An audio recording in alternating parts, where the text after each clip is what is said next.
హల్లెలూయా. ప్రభునందు అందరికీ ఎంతో ప్రియమైన దేవుని సంగమా, ఇంతవరకు పాటల ద్వారా, ప్రార్థన ద్వారా, వాక్య పఠనం ద్వారా, సాక్ష్యం ద్వారా దేవుని యొక్క నామాన్ని మహిమపరుచున్నాం. మరి ప్రాముఖ్యంగా మీరందరూ సకాలానికి దేవుని మందిరానికి ఇంత ఉదయాన్నే ప్రతి వారం రావాలంటే కష్టం. మీరు మీ నిద్రను త్యాగం చేసుకుని వచ్చినారు కాబట్టి మీ అందరికీ మరి ముఖ్యంగా మీకు దేవుని పట్ల ఉన్న భయాన్ని ఈ టైం నాకు తెలియపరుస్తుంది. ఎందుకంటే ఇది మంచి నిద్ర పట్టే సమయం.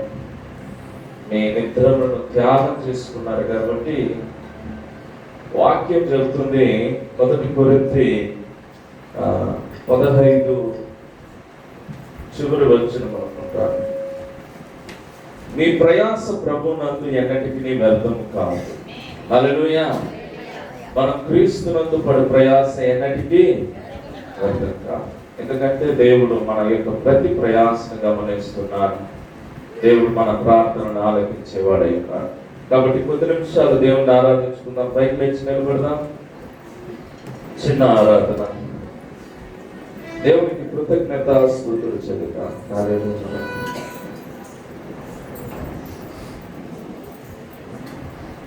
హల్లెలూయా, హల్లెలూయా. ప్రభువా నీకు వందనాలు, స్తోత్రం, స్తోత్రం. రెండు చేతులు ఎత్తి ప్రభువా, గత మాసము నుండి ఈ మాసములోనికి ప్రవేశపెట్టి ఈ మొదటి పునరుద్ధాన దినమందు నీ బలలో చేయి వేయటానికి మాకు ఇచ్చిన ఆయుష్ను, ఆరోగ్యాన్ని బట్టి నీకు వందనాలు. మరి ముఖ్యంగా మేము యోగ్యులము అయోగ్యులము అని తేల్చుకోవటానికి ఈ పరిశుద్ధ లేఖనము ద్వారా మీరు ఇప్పుడు మాతో మాట్లాడి దీనులను మమ్మలను అగ్నిలో వేసి పుటము వేసి నాయన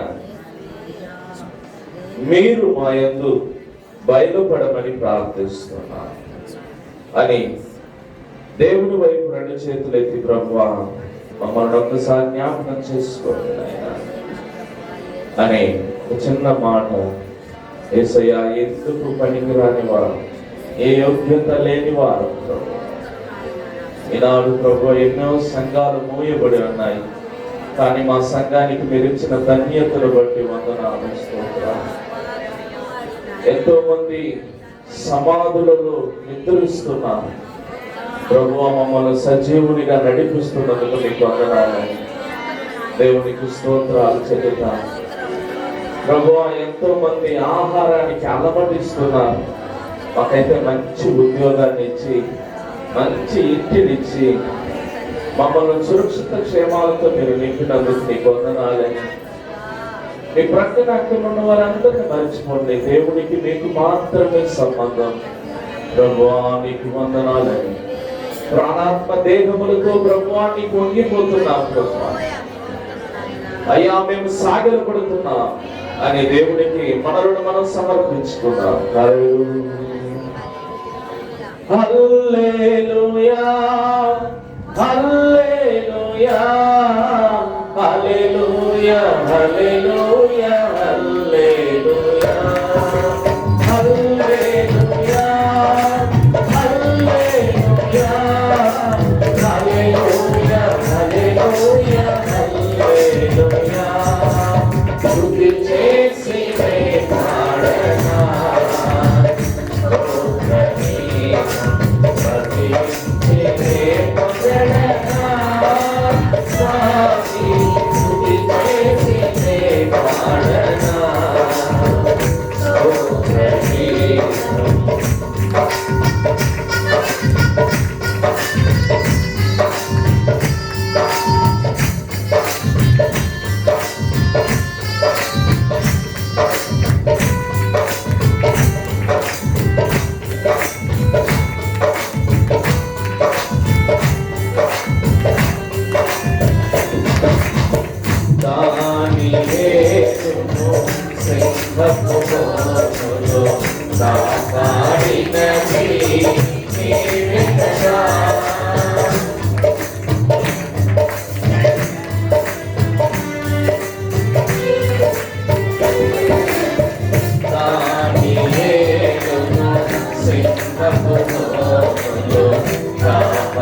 నేను స్తుతించడానికి, ఆరాధించడానికి, మమ్మల్ని నీ సన్నిధానానికి నడిపించినందుకు నీ కోట్లాది కోట్ల స్తోత్రాలు ప్రభువా. ఇంతవరకు నాయన మా స్తుతుల మధ్య ఆసీనుడవై మా స్తోత్రములకు అర్హుడవై ఉన్నందుకు నీ వందనాలు నాయన. ప్రాముఖ్యమైన సమయంలోనికి వచ్చి ఉన్నాం. ఇప్పుడు మీరు బయలుపడే సమయం నాయన. మీరు నిశ్శబ్దంగా ఆలకించే అవకాశాన్ని మా అందరికీ దయచేయమని ప్రార్థిస్తున్నాం. ఇదిగో నీ వాక్యము సెలవిస్తుంది, చెవి గలవాడు వినుడుగా కానీ నాయన. అయ్యా, గ్రహింపగలిగిన మనస్సును, వినగలిగిన చెవులను మాకు దయచేయమని ప్రార్థిస్తున్నాం. నీ మాట ఒక మనుష్యుని బ్రతికిస్తుంది ప్రభువా. నీ మాట ఒక మనుష్యుని జీవముతో లేపుతుంది ప్రభువా. నీ మాట మా జీవితాల్లో అయ్యా పతనమైపోయిన కార్యాలన్నింటిని మళ్ళీ సజీవునిగా లేపుతుంది. నీకే వందనాలు చెల్లిస్తూ రక్త మాంసములతో మేము ఉంగిపోతున్నాము నాయన. మీరే బయలుపడిన ఆయన మీ మాటలతో మమ్మల్ని ఆదరించమని యేసు నామములో ప్రార్థిస్తున్నాం తండ్రి. ఆమేన్.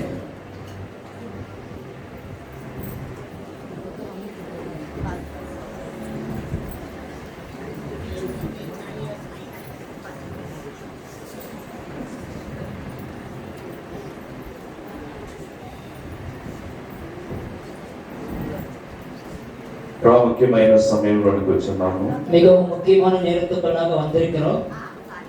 ఈరోజు మొదటి పునరుద్ధానపు దినము. இந்நாளில் முதல் உயிர்த்தெழுதல் நாள் இன்னைக்கு. మరి ముఖ్యంగా ప్రభు బల సంస్కారపు ఆరాధన. இன்றைக்கு முக்கியமாக திருவிருந்து ஆராதனை. దానికంటే ప్రత్యేకమైన ఆరాధన, அதற்காட்டில விசேஷமான ఆరాధனை ఈనాడు సహోదరులు యేసుదాస్ గారి యొక్క சகோதரர் இயேசுதாஸ் அவர்களின் తల్లి గారి యొక్క జ్ఞాపకార్థం, தாயுடைய நினைவு நாள். ఎందుకో తెలుసా ఈ మాట చెప్తున్నాను? ஏன் இந்த வார்த்தை சொல்கிறேன் தெரியுமா? మనము దుఃఖపడే వారి యొక్క దుఃఖములు పాలు పంపులు పొందడం మనకు అత్యధికమైన ఆశీర్వాదం. துக்கப்படுகிறவர்கள் விஷயத்தில் நாமும் பங்கு பெறுவது நமக்கு அதிகமான ஆசீர்வாதமாய் இருக்கிறது. ఇలాంటి సమయంలో తన తల్లిని జ్ఞాపకం చేసుకున్నప్పుడు ఎవరికన్నా కాస్త బాధగానే ఉంటుంది. இந்த நேரத்தில் தன் தாயை நினைவுபடுத்திக் கொள்வது ஒரு சிலருக்கு வேதனையாக இருக்கும். ఇది ఒక ఆదరణ కూడికగాను జ్ఞాపకార్థ కూడికగాను చెప్తారు, కానీ இது ஒரு ஆதரவு கூட்டமாகவும் நினைவு கூட்டமாகவும் சொல்லுவார்கள். కానీ ఈ కూడికకు నేను ఒక పేరు పెట్టినాను. இந்த கூட்டத்துக்கு நான் ஒரு பெயர் வைத்திருக்கிறேன். ఇది స్తుతి కూటముగా నేను ఆలోచిస్తున్నాను. இது ஸ்தோத்திர கூட்டமாக நான் பாவிக்கிறேன். ఎందుకంటే ஏனென்றால் తన తల్లి విడిచి వెళ్ళిన ఆ కుటుంబాన్ని దాదాపు 8 సంవత్సరాలు తల్లిగా ఈ కుటుంబాన్ని దేవుడు ఆదరిస్తున్నాడు. அந்த தாய் விட்டு போன அந்த குடும்பத்தை கிட்டத்தட்ட 8 வருடமாக கர்த்தர் அந்த குடும்பத்தை தேற்றுகிறார். దేవుడు ఆదరించే దేవుడై ఉన్నాడు. தேவன் தேற்றுகிற தேவனாய் இருக்கிறார். ఒక తల్లి ఆదరించినట్లు నేను మిమ్మల్ని ఆదరిస్తానని దేవుని వాక్యం సెలవిస్తుంది. ஒரு தாய் உன்னை தேற்றுவது போல நான் உன்னை தேற்றுவேன் என்று தேவன் வாக்குத்தத்தம் பண்ணியிருக்கிறார். ఈ లోకములో ప్రేమలన్నిటికంటే ప్రత్యేకమైన ప్రేమ తల్లి ప్రేమ. இந்த உலகத்தில் அன்பை காட்டின சிறந்த அன்பு தாயின் அன்புதான். తల్లి ప్రేమను గుర్తెరిగిన వాడు దేవుని ప్రేమను కూడా గుర్తెరుగుతాడు. தாயின் அன்பை நினைவு கூறுகிறவர்கள் கர்த்தருடைய அன்பை கூட நினைவு கூறுவார்கள். నీవు దీర్ఘాయుష్మంతుడు వగునట్లు నీ తల్లిని నీ తండ్రిని సన్మానించమని దేవుని వాక్యం సెలవిస్తుంది. நீ தீர்காஷை இருக்கும்படி தாயின் தகப்பனை நீ கனம் பண்ணு என்று தேவனுடைய வசனம் சொல்கிறது. ఇక్కడ ఉన్న దేవుని బిడ్డలందరూ ప్రేమతో మీకు మనవి చేస్తున్నాను, నీ తల్లిదండ్రులను మీరు సన్మానిస్తే అది మీకు దీర్ఘాయుష్కు కారణమవుతుంది. இங்க இருக்கிற எல்லாருக்கும் சொல்கிறேன், தாய் தகப்பனை கனம் பண்ணினால் உனக்கு அது நீடித்த நாட்களா இருக்கும் என்று தேவனுடைய வசனம் சொல்கிறது. వయసు అయిపోయింది, వృద్ధాప్యంలో ఉన్నారు, వారు బుద్ధి మందగించిందని మీరు ఎంత మాత్రం అనుకోవద్దు. வயதாகிவிட்டது, முதியவர்களானார்கள், புத்தி மந்தமாயிடுச்சு நீங்க ஒருபோதும் நினைக்க வேண்டாம். వాడికి పెట్టింది నాకు పెట్టలేదు, వాడిని చూస్తుంది నన్ను చూడలేదని మీరు భేదాలు కలుగు చేసుకోవద్దు. அவனை பார்த்தாங்க என்ன பார்க்கல என்று சொல்லி நீங்கள் பாகுபாடு வைக்க வேண்டாம். పెద్దోడిని చూసింది నన్ను చూడటం లేదా అనుకోవద్దు. பெரியவனை பார்த்தாங்க சின்னவனை பார்க்கவில்லை என்று நீங்க நினைக்க வேண்டாம். తల్లి దృష్టి ఎలా ఉంటుందో తెలుసా? தாயின் பார்வை எப்படி இருக்கும் தெரியுமா? ఒకే రీతిగా ఉంటుంది. ஒரே விதமாகத்தான் இருக்கும். ఒక తల్లి ఒక బిడ్డను కనిన తర్వాత మరొక బిడ్డ జన్మించేటప్పుడు ఆ బిడ్డ మీద ఎంత ప్రేమ ఉందో అదే ప్రేమ ఈ బిడ్డ మీద కూడా ఉంటుంది. ஒரு தாய் ஒரு பிள்ளையை பெற்றெடுத்த பின் இன்னொரு பிள்ளையை பெற்றெடுக்கும் போது முதல் பிள்ளைக்கு இருக்கிற அன்பு அதே அன்பு இரண்டாவது பிள்ளைக்கும் இருக்கும். నేను ఇటీవల వింటున్నాను, చాలా దుర్వార్తలు వింటున్నారు, తల్లులే బిడ్డలను హింసిస్తున్నారు. இந்த நாட்களில் நான் அநேக வார்த்தைகள் கேட்கிறேன், பெற்றோர்கள் பிள்ளைகளை இம்சப்படுத்துகிறார்கள். ఎందుకంటే అది దుష్ట సాంగత్యం వలన బిడ్డలను కన్న బిడ్డలని తల్లులు చప్పుకుంటున్నారు. அது ஆகாத సంభాషణகள் என்று பிள்ளைகளை வேதனைப்படுத்துகிறார்கள். అక్కడక్కడ వినొచ్చు, కానీ 99% ఇప్పటికీ తల్లి ప్రేమ ఎన్నడూ మారలేదు. அங்கங்க கேள்விப்படலாம், ஆனா 100க்கு 99% தாய் அன்பு இன்னும் குறையவில்லை. తల్లి ప్రేమ చాలా గొప్పది. தாய் அன்பு மிகவும் சிறந்தது. మీకు ఒక విషయం తెలుసా? உங்களுக்கு ஒரு விஷயம் தெரியுமா? దావీదు తన తండ్రి చేత నిరాకరింపబడిన వాడే. தாவீது தன்னுடைய தந்தையிடம் நிராகரிக்கப்பட்டவனாய் இருந்தான். తన తండ్రి తన బిడ్డ అని చెప్పుకోవడానికి కూడా ఎంత మాత్రం అర్హత లేదనుకున్నాడు. தன்னுடைய பிள்ளை என்று சொல்வதற்கு எந்தவித அருகதை இல்லை என்று நினைத்துக் கொண்டான். எந்த ஒரு தகுதி கூட இல்லை என்று తనకు నిனைத்தார். ఏ ఒక అర్హత లేదు అని తన తండ్రి గారు అనుకున్నాడు. వెలివేసినట్లు చేసినాడు, புறம் தள்ளும்படியாக செய்தான். దానికంటే ముఖ్యమైనది ఏంటంటే అంత చిన్న బిడ్డ చేత గొర్రెలను గాపించినాడు. அதற்காட்டில் என்ன விஷயம் என்றால் சிறு பிள்ளையின் மூலமாக ஆடுகளை மேய்க்க செய்தார். ఆ చిన్న పిల్లోడు ఆ వయసులో గొర్రెలను మేపుకుంటూ అడవికి వెళ్ళినాడు. அந்த சிறு వయதிலே அந்த மகன் அந்த ఆడుகளை வைத்துக் கொண்டு காட்டுக்கு போனார். కానీ తన తల్లి మాత్రము దావీదును విడిచిపెట్టలేదు. ஆனால் அந்த தாய் தாவீதை விட்டு விடவில்லை. దేవుని మాటలు పదే పదే దావీదుకు నేర్పించారు. నేర్పించింది. தேவனுடைய வார்த்தைகளை திரும்ப திரும்ப தாவீதுக்கு கற்றுக் கொடுத்தாள். దేవుని ప్రేమను బయలుపరిచింది. தேவனுடைய அன்பை வெளிப்படுத்தினாள். తన తల్లి దేవుని యొక్క వాక్యాలను దావీదుకు నేర్పించింది. தன்னுடைய தாய் தேவனுடைய வசனங்களை தாவீதுக்கு கற்றுக் கொடுத்தாள். అతడు పెద్దవాడైనప్పుడు దాని నుండి తొలగిపోలేదు. அவன் பெரியவனானது அதிலிருந்து விலகி போகவில்லை. దేవుని వాక్యం సెలవిస్తుంది, బాలుడు నడవవలసిన త్రోవను వాడికి నేర్పుడి, వాడు పెద్దవాడైనప్పుడు దాని నుండి வேதவசனம் சொல்கிறது, பிள்ளையானவன் நடக்க வேண்டிய வழியில் நடத்து, அவன் பெரியவனானாலும் அதை விட்டு விலகி போக மாட்டான் என்று சொல்கிறது. పెద్దవాడైతే వాడు ఎలా తొలగిపోడంటే, మనం చిన్న బిడ్డలుగా ఉన్నప్పుడు ఆ బిడ్డకు దైవికమైన ప్రేమను నేర్పించాలి. பெரியவனான பிறகு அவன் எப்படி விலகி போக மாட்டான் என்றால், சிறு வயதில் இருக்கும் பொழுது அவன் தெய்வீக பக்தியோடு அவனை நாம் வளர்க்க வேண்டும். ఆత్మీయతలో నడిపించాలి. ஆவிக்குரிய நிலையில் வளர்க்க வேண்டும். దావీదు యొక్క భక్తిని దేవుడు మెచ్చి అతన్ని రాజుగా చేసినాడు. தாவீதுடைய பக்தி அவனுடைய ராஜாவாக மாற்றினது. ఆయనను దేవుడు ఉన్నతమైన స్థానానికి నడిపించాడు. அவனை தேவன் உயர்வான நிலைக்கு கொண்டு வந்தார். కానీ కొన్ని సందర్భాల్లో అతను చేయరాని పాపం చేసినందువలన దేవుని ఉగ్రతకు పాలైనాడు. சில நேரங்களில் செய்யக்கூடாத பாவம் செய்ததனால அவன் தேவனுடைய கோப ஆக்கினைக்கு ஆளானான். దేవునికి విరోధమైన కార్యాలు చేసినందువలన దావీదుకు అందరూ విరోధమైపోయారు. தேவனுக்கு விரோதமான காரியங்கள் செய்ததனால தாவீதுக்கு அநேகர் விரோதமானார்கள். అలాంటి సమయంలో దావీదు మీదకి చాలా మంది చంపడానికి ప్రయత్నం చేశారు. அப்படிப்பட்ட நேரத்தில் தாவீதை கொலை செய்ய அநேகர்கள் முற்பட்டார்கள். దావీదుకు అనేకమైన అవమానాలు వచ్చినాయి. தாவீதுக்கு அநேகமான அவமானங்கள் வந்தது. దేవుని యొక్క హస్తం దావీదు మీద నుండి తీయబడింది. தேவனுடைய கரம் தாவீது மீதிலிருந்து எடுக்கப்பட்டது. ఇప్పుడు దావీదుకి అర్థమైపోయింది. ఇప్పుడు தாவீதுக்கு புரிந்து விட்டது. ఎందుకు తెలుసా, సౌలుకు కూడా ఇలాంటి పరిస్థితి జరిగింది. ஏன் தெரியுமா, సౌలుకు కూడా இப்படிப்பட்ட சூழ்நிலை ஏற்பட்டது. దేవుని సన్నిధానంలో కన్నీరు గార్చి ఏడవటానికి ప్రారంభించాడు. ఇప్పుడు దేవుని సన్నిధిயில் కన్నీరు సిద్ధి అలుగ ఆరంభిస్తాన్. అయ్యా, చిన్ననాటి నుండి నేను భయభక్తిగా ఉన్నాను, నా ప్రార్థన ఆలకించు ప్రభు అన్నాడు. ஐயா, நான் சிறு வயதிலிருந்து பயபக்தியோடு இருந்தேன், என் ஜெபத்தை கேளும் ஆண்டவரே என்று ஜெபித்தான். ఎంత మాత్రం దేవుడు పట్టించుకోలేదు. ஒருபோதும் தேவன் அதை கண்டுகொள்ளவில்லை. దావీదు కన్నీరు గార్చి ఆయన అంటాడు, నేను ప్రార్థిస్తున్నప్పుడు నా కన్నీటి ద్వారా నా పడకలు పరుపు నీళ్లతో కొట్టుకొని పోయినట్లు నా కన్నీరు ద్వారా నా పరుపు కొట్టుకొని పోయిందంటే, ஆண்டவரே, நான் ஜெபிக்கும் பொழுது என்னுடைய கண்ணீர் என்ற படுக்கையை தண்ணீரால் அடித்துக் கொள்ள போகும் அளவுக்கு இருந்தது என்று தாவீது ஜெபித்தான். అంతగా అతడు ఏడ్చినాడు. அவ்வளவாக அவன் அழுதான். ఆ యొక్క కన్నీటిని దేవుడు ఎంత మాత్రం పట్టించుకోలేదు. ஆனால் அந்த கண்ணீரை கர்த்தர் ஒருபோதும் கண்டுகொள்ளவில்லை. అతడు ప్రార్థన చేసి చేసి చేసి విసిగిపోయి చివరిగా ఒక మాట చెప్తాడు. அவன் ஜெபித்து ஜெபித்து ஜெபித்து சோர்ந்து போய் கடைசியாக ஒரு வார்த்தை சொன்னார். ఏమని చెప్తాడో తెలుసా? என்ன சொன்னார் தெரியுமா? ఆయన అంటాడు, அவர் சொன்னார், అయ్యా, ஐயா, నా ప్రార్థనను ఆలకించలేదని నాకు అర్థమైపోతుంది. என்னோட ஜெபத்தை நீங்க கேட்கவில்லை என்று எனக்கு புரிந்து விட்டது. నా ప్రార్థన నిందాస్పదం అయిపోయింది. என்னோட ஜெபம் வீணானது. నా ప్రార్థన మరలా నా దగ్గరికి తిరిగి వచ్చేసింది. என்னோட ஜெபம் திரும்பவும் எனக்கு வந்தது. కానీ ஆனால் నీ సేవకురాలి కుమారుడైన నన్ను జ్ఞాపకం చేస్తాడు. உன்னுடைய ஊழியக்காரி குமாரனாகிய என்னை ஞாபகப்படுத்திக் கொள் என்று சொன்னார். మీరు పరిశుద్ధ గ్రంథం అంతా ఎతికిలాగినా కూడా దావీదు యొక్క తల్లి కనపడదు. நீங்கள் பரிசுத்த வேதாகம் முழுவதும் தேடி பார்த்தாலும் தாவீதின் தாய் அகப்பட மாட்டாள். కొంతమంది తల్లులు కనబడరు. சில தாய்மார்கள் அகப்பட மாட்டார்கள். ఏ తల్లి కనబడదో ఆ బిడ్డ ఘనత వహించిన బిడ్డగా మారు. ఏ தாய் அகப்படாமல் இருக்கிறாளோ அந்த மகள் பாக்கியமுள்ள மகளாய் இருப்பாள். కనబడదు అని అంటే మీకు ఒక విషయం అర్థమవుతుందా? காணப்பட மாட்டாங்கன்னு சொன்னால் ஒரு விஷயம் உங்களுக்கு புரிகிறதா? బిడ్డ ఘనత చెందాలంటే దేవుని సన్నిధానంలో ఆ తల్లి కనపడద్ది. பிள்ளை வந்து கனம் பெற வேண்டும் என்றால் தேவனுடைய சந்நிதியில் அந்த தாய் அகப்படுவாள். హల్లెలూయా. హల్లెలూయా. వాక్యాన్ని చూడండి, కీర్తనల గ్రంథము 86వ అధ్యాయం 16వ వచనం. సంగీతం 86వ అధికారం 16వ వచనத்தை వాసిப்போம்.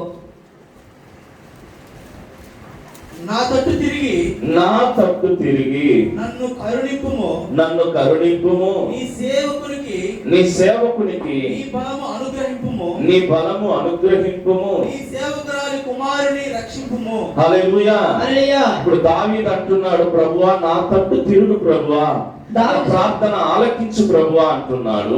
தாவீது சொல்கிறார், என்னை நோக்கி பாரு ஆண்டவரே, என் ஜெபத்தை கேளும் ஆண்டவரே என்று ஜெபிக்கிறார். నీ సేవకునికి బలం అనుగ్రహించు ప్రభువా అంటున్నాడు. உம்முடைய அடியானுக்கு வல்லமை தாரும் ஆண்டவரே என்று சொல்லி ஜெபிக்கிறார். చివరిగా ఒక మాట చెప్తున్నాను, నీ సేవకురాలి ప్రార్థన, కుమారుని యొక్క ప్రార్థన ఆలకించు. கடைசியாக உன் அடியானின் குமாரனின் ஜெபத்தை கேளும் என்று சொல்கிறார். నీ సేవకురాలి కుమారుడనైన నన్ను జ్ఞాపకం చేసుకో, உன் அடியானின் குமாரனாகிய என்னை நினைவுபடுத்திக் கொள் என்று சொல்கிறார். ఆ మాటకి దేవుడు అతన్ని క్షమించాడు.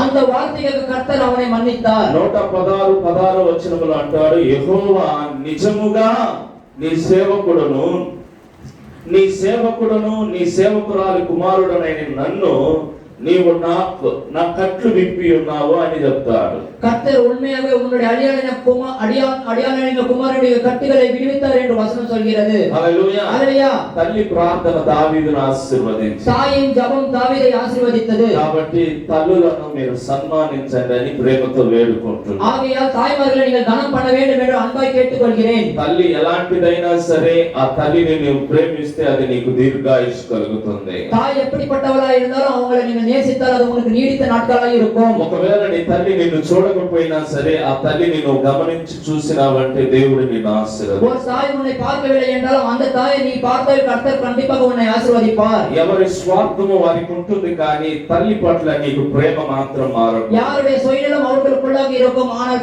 தாயின் அன்பு உன்னிலிருந்து குறையக்கூடாது. దేవుడు మిమ్మల్ని దీవించునుగా. கர்த்தர் உங்களை ஆசீர்வதிப்பாராக. అదే విధంగా గాయపడిన కుటుంబాన్ని దేవుడు ఆశీర్వదించునుగా. காயப்பட்ட அந்த குடும்பத்தை கர்த்தர் ஆசீர்வதிப்பாராக. 7 సంవత్సరాలు ఆ కుటుంబాన్ని దేవుడు పోషిస్తున్నందుకు దేవునికి స్తోత్రాలు. 7 வருஷம் அந்த குடும்பத்தை தேவன் பராமரிப்பதனால தேவனுக்கு ஸ்தோத்திரத்தை ஏறெடுக்கிறோம். వాక్యాలలోకి వెళ్ళిపోదాం. இப்போ வசனத்துக்குள்ளாக போவோம். దేవుని వాక్యం చెప్తుంది கர்த்தருடைய வசனம் சொல்கிறது రక్త మాంసాలు దేవుని రాజ్యానికి చేరవని. ரத்த மாம்சங்கள் தேவனுடைய ராஜ்யத்திற்கு போகாதென்று. 1 కొరింథీ 15వ అధ్యాయం 50వ వచనం చూడండి. 1 கொரிந்தியர் 15ஆம் அதிகாரம் 50வது வசனத்தை படிப்போம். సహోదరులారా నేను చెప్పునది ఏమనగా రక్త మాంసములు దేవుని రాజ్యమును స్వతంత్రించుకొన నేరవు క్షయత అక్షయతను స్వతంత్రించుకొనదు. చాలమ్మా చాలు. తమిళ పడిగయ్యా.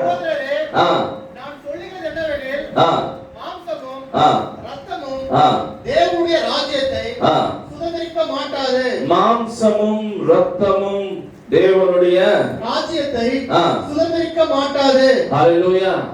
ఇప్పుడు మీకు ఒక విషయం చెప్తాను నేను. இப்பொழுது உங்களுக்கு ஒரு விஷயம் சொல்கிறேன், கவனியுங்கள். దేవుని లేఖనాలు చెప్తున్నాయి రక్త మాంసములు దేవుని రాజ్యానికి చేరవని. மாம்சமும் ரத்தமும் தேவனுடைய ராஜ்யத்தை சுதந்திரிக்கப்பட மாட்டாது என்று தேவனுடைய வசனம் சொல்கிறது. హల్లెలూయా. ஹல்லேலூயா. మీకు ఒక పిక్చర్ చూపిస్తాను చూడండి. உங்களுக்கு ஒரு படத்தை காட்டுகிறேன் பாருங்கள். వీళ్ళు ఎవరో తెలుసా? இவங்க யார் தெரியுமா? ఆ మొదటి వ్యక్తి ఎవరని చెప్పండి. முதல் நபர் யார் சொல்லுங்கள்? Michael Jackson. Michael Jackson. రెండవది ఎవరు చెప్పండి? జయలలిత. இரண்டாவது ஜெயலலிதா. మూడవది ఎవరు చెప్పండి? బ్రూస్. నాలుగవది శివాజీ గణేశన్. ఐదవది వీళ్ళు ఎంత ఫేమస్ తెలుసా? இவர் எவ்வளவு ஃபேமஸ் தெரியுமா? మైకేల్ జాక్సన్ ఎలాంటి వాడు తెలుసా? మైకేల్ జాక్సన్ எப்படிப்பட்டவர் தெரியுமா? అతడు 100 సంవత్సరాలు బ్రతకాలని అతను చుట్టూ డాక్టర్లు పెట్టుకున్నాడు. அவன் 100 வருடம் வாழ வேண்டும் என்று சுற்றி மருத்துவர்களை வைத்துக் கொண்டான். జయలలిత అమ్మగారు ఎలాంటి వారు తెలుసా? ஜெயலலிதா அம்மா எப்படிப்பட்டவர்கள் தெரியுமா? ఆమె ఆడ సింహం అని అంటారు. அவங்களை பெண் சிங்கம் என்று சொன்னார்கள். బ్రూస్ లీ ఎలాంటి వాడు తెలుసా? బ్రూస్ లీ எப்படிப்பட்டவன் தெரியுமா? ఒక్క దెబ్బకు ఒక మనిషిని చంపేస్తాడు. ஒரு அடிக்கு ஒருவனை கொன்று விடுவான். శివాజీ గణేశన్ ఎలాంటి వాడు తెలుసా? சிவாஜி கணேசன் எப்படிப்பட்டவன் தெரியுமா? ఆయనకు నడిగర్ తిలకం అని పేరు. அவருக்கு நடிகர் திலகம் என்று பெயர்.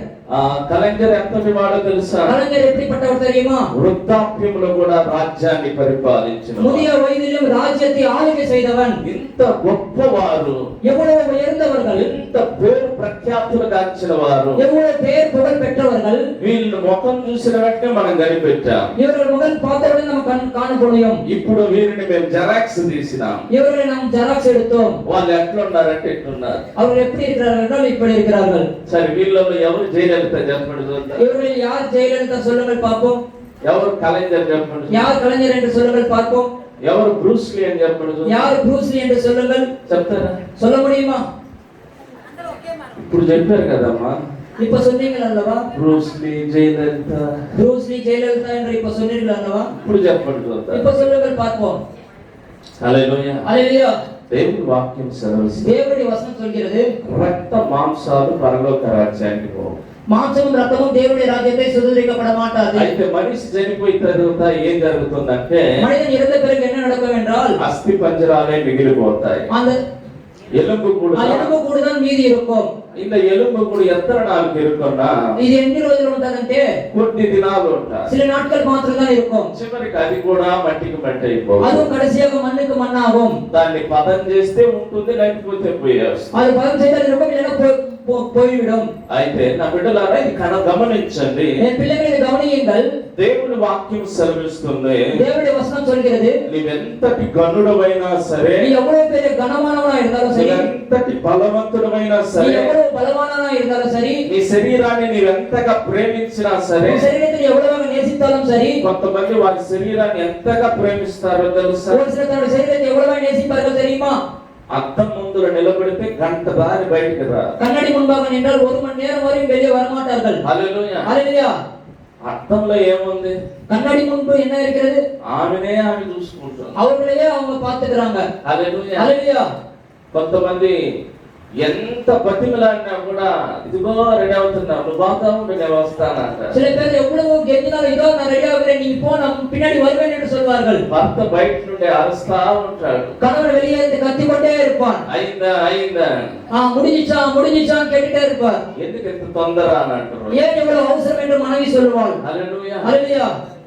మీరు బాగా గమనించండి, நீங்க நன்றாக கவனியுங்கள். మన దేహాన్ని మనం ఎలా అలంకరించుకుంటున్నాం, நம்முடைய శరీரத்தை நாம் எவ்விதமாய் அலங்கரித்துக் கொள்கிறோம். మన శరీరంలో కాస్త తేడా కనపడితే పరుగులు ఎత్తుతామా? நம்முடைய శరీரத்தில் సற்று வித்தியாசம் ஏற்பட்டால் மருத்துவமனைக்கு ஓடுவோம். ఏమైందో ఎట్లయిందో ఏం జరుగుతుందో అని భయపడిపోతుంది. என்ன ஆனதோ எப்படி ஆனதோ என்ன நடக்குமோ என்று பயப்படுவோம். శ్రేష్టమైన ఆహారం తింటాం, சிறந்த ஒரு உணவை உட்கொள்வோம். మనం అందరం నీళ్లు తాగాలంటే ఇప్పుడు 30 రూపాయలు ఒక క్యాన్ కదా. இப்ப நம்ம அனைவரும் தண்ணீர் குடிக்க வேண்டும் என்றால் 30 ரூபாய் ஒரு கேன். ఇంతకు ముందు బాయిల నీళ్లు, చెరువుల నీళ్లు, ఏదో ఒక నీళ్లు తాగుతాం. இதற்கு முன்பாக ஏரி தண்ணீர், கிணற்று தண்ணீர், ஏதோ ஒரு தண்ணீர் நாம் குடித்துக் கொண்டிருந்தோம். ఉచితమైనది నీరు, மிகவும் சிறந்தது தண்ணீர், இலவசமானது தண்ணீர். இலவசமான தண்ணீரை இப்போ என்ன பண்றாங்க, బాటిల్ போட்டு வித்துறாங்க. ఉచితమైన నీటిని ఇప్పుడు బాటిల్లో వేసి అమ్ముతున్నారు. ఇప్పుడు అన్ని కల్ముషం అయిపోయినాయి, எல்லாம் ஒரு கலப்படமானது. ఇప్పుడు ఈ నీటిని இந்த தண்ணீரை 30 రూపాయలు పెట్టి మనం కొంటున్నాం. 30 ரூபாய் வைத்து நாம் வாங்குகிறோம். మీరు బాగా గమనించండి, நீங்க நன்றாக கவனியுங்கள். ఇప్పుడు ఉన్న ప్రస్తుత కాలంలో இப்ப இருக்கிற நடைமுறை காலத்திலே ఒక వాటర్ బాటిల్ 1/2 లీటర్ ఎంత తెలుసా? 1/2 லிட்டர் பாட்டில் எவ்வளவு தெரியுமா? 1000 రూపాయలు. 1000 ரூபாய். ఎవరు తాగుతున్నారు తెలుసా? யார் குடிக்கிறாங்க தெரியுமா? Indian cricket player Virat Kohli తాగుతున్నారు. Indian cricket player Virat Kohli குடிக்கிறார். ఆయన ఒక నీళ్లు తాగాలంటే தண்ணீர் குடிக்க வேண்டும் என்றால் 1000 రూపాయలు ఇచ్చి నీళ్లు తాగుతారు. 1000 ரூபாய் கொடுத்து தண்ணி கொடுக்கிறார். ఒక వ్యక్తి ఒక రోజుకు 3 లీటర్లు నీళ్లు తాగాలి. ஒரு மனிதன் ஒரு நாளைக்கு 3 லிட்டர் தண்ணீர் குடிக்க வேண்டும். హల్లెలూయా. హల్లెలూయా. మీరు ఎన్ని లీటర్లు తాగుతున్నారు? நீங்க எத்தனை லிட்டர் தண்ணி குடிக்கிறீங்க? నేను అడిగేది మంచి నీళ్లు. நான் சொல்வது குடி தண்ணீர். హల్లెలూయా. హల్లెలూయా. ఈ నీళ్లు తాగితే మనిషికి ఆరోగ్యం. இந்த தண்ணீர் குடித்தால் மனிதனுக்கு ஆரோக்கியம். కానీ దీనిలో కూడా శ్రేష్టమైన నీళ్లు ఉన్నాయి. இதனிலும் சிறந்த தண்ணீர் இருக்கிறது. దాన్ని పక్వపరిచి దాన్ని ఇంత ఖరీదుకు అమ్ముతున్నారు. அதை பக்குவப்படுத்தி அதிகமான விலைக்கு விற்கிறார்கள். ఆ నీళ్లు తాగితేనంట యవ్వనం అలాగనే ఉంటుంది. அந்த தண்ணீர் குடித்தால் அந்த வாலிபம் அப்படியாகவே இருக்குமா? 1000 రూపాయల నుండి 20,000 దాకా ఉంది ఒక లీటర్ నీరు. ஒரு லிட்டர் தண்ணீர் 1000 ரூபாயிலிருந்து 20,000 ரூபாய் வரைக்கும் விற்கப்படுகிறது. కోటీశ్వరులు యూజ్ చేస్తున్నారు. கோடீஸ்வரர்கள் அதை பயன்படுத்துகிறார்கள். దుబాయ్ లో ఒక ఐశ్వర్యవంతుని యొక్క కుమారుడు, துபாயில ஒரு பணக்காரனுடைய குமாரன், వాడికి ఏం చేయాలని అర్థం కాలేదు. அவனுக்கு என்ன செய்ய வேண்டும் என்று புரியவில்லை. తన చెప్పుల స్టాండ్ తయారు చేసినాడు. தன்னுடைய செருப்பு ஸ்டாண்டை தயார் செய்தான். దానిలో అనేకమైన షూలు వచ్చినాయి. அதில் அநேக விதமான ஷூக்களை வைத்தான். ఆ షూలు ఖరీదే ఎంత తెలుసా? அந்த ஷூக்களின் விலை எவ்வளவு தெரியுமா? దాదాపు 6 కోట్లు. கிட்டத்தட்ட 6 கோடி. హల్లెలూయా. హల్లెలూయా. యేసుకునే చెప్పులు 6 కోట్ల. அவன் போட்டுக்கிற அந்த செருப்பு 6 கோடி. మనుషులు ఎంతగా బెర్రవీగిపోతున్నారో తెలుసా? மனிதர்கள் எப்படியாக மாறிவிட்டார்கள் தெரியுமா? ఎవరికి చూసిన అహం అహం అహం. யாருக்கு பார்த்தாலும் மேட்டிமை மேட்டிமை மேட்டிமை. பெருமைனாலே ஜனங்க அந்த பெருமைக்காக அலைஞ்சிட்டு இருக்கிறாங்க. அவங்க பார்க்கும் பிரஜలు అలమటిస్తున్నారు. గొప్పతనాలు, పేరు ప్రఖ్యాతులు ఇవన్నీ అలమటిస్తున్నారు. உயர்வு, பேரு, புகழ் இவை எல்லாவற்றுக்காகவும் ஜனங்கள் அலைத்துக் கொண்டிருக்கிறார்கள். ఎంత సంపాదించినా కూడా ఆ వ్యక్తి అలాంటి వాళ్ళు అంటే ఎట్లుంటారంట? எவ்வளவு சம்பாதித்தாலும் அந்த மனிதர் எப்படி இருப்பார்களா? అస్థి పంజరాలు లాగా ఉంటారు. எலும்பு கூடை போல் இருப்பார்கள். ఆ అస్థి పంజరాలకి ఏమీ రూపం ఉండదు. அந்த எலும்பு கூடுக்கு எந்த ஒரு ரூபமும் இருக்காது. వాళ్ళు ఎలా ఉన్నారంటే ఒకేలాగా ఉంటారు. அவர்கள் எப்படி இருக்கிறார்கள்? ஒரே மாதிரியாக இருக்கிறார்கள். మీరు బాగా గమనించండి. நீங்கள் நன்றாக கவனியுங்கள். దేవుని వాక్యం సెలవిస్తుంది, தேவனுடைய வசனம் சொல்கிறது, రక్త మాంసాలు దేవుని రాజ్యానికి వెళ్ళవు. மாம்சமும் ரத்தமும் தேவனுடைய ராஜ்யத்தை சுதந்திரிக்கப்பட மாட்டாது.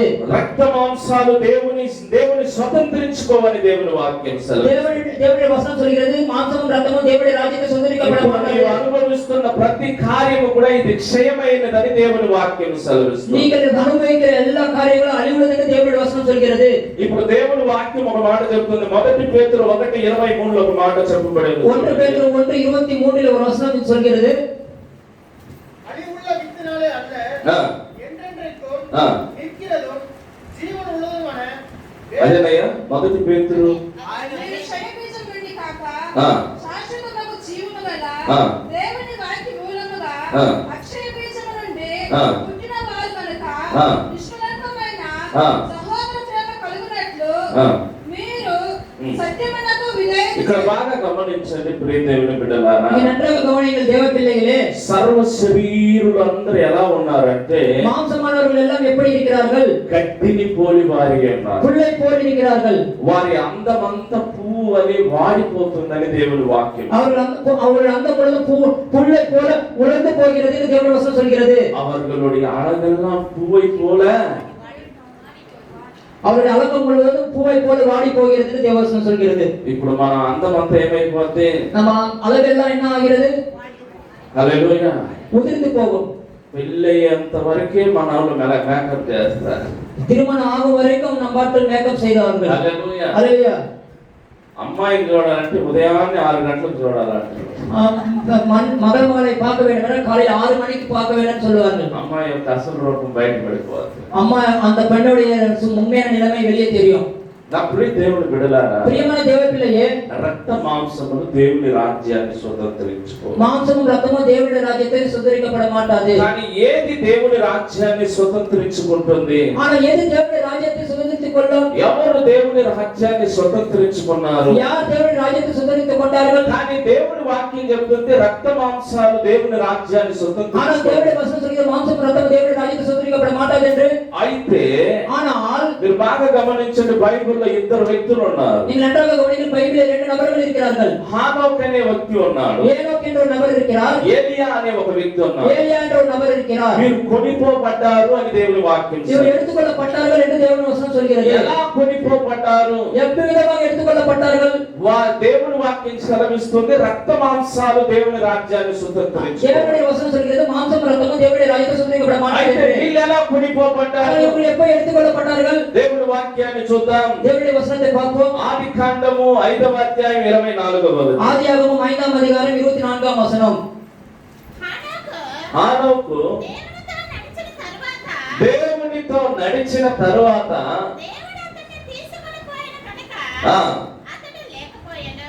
దేవుడు అతన్ని ఏం చేసినాడంట? దేవుడు అతన్ని తీసుకొని పోయినాడు. ఆ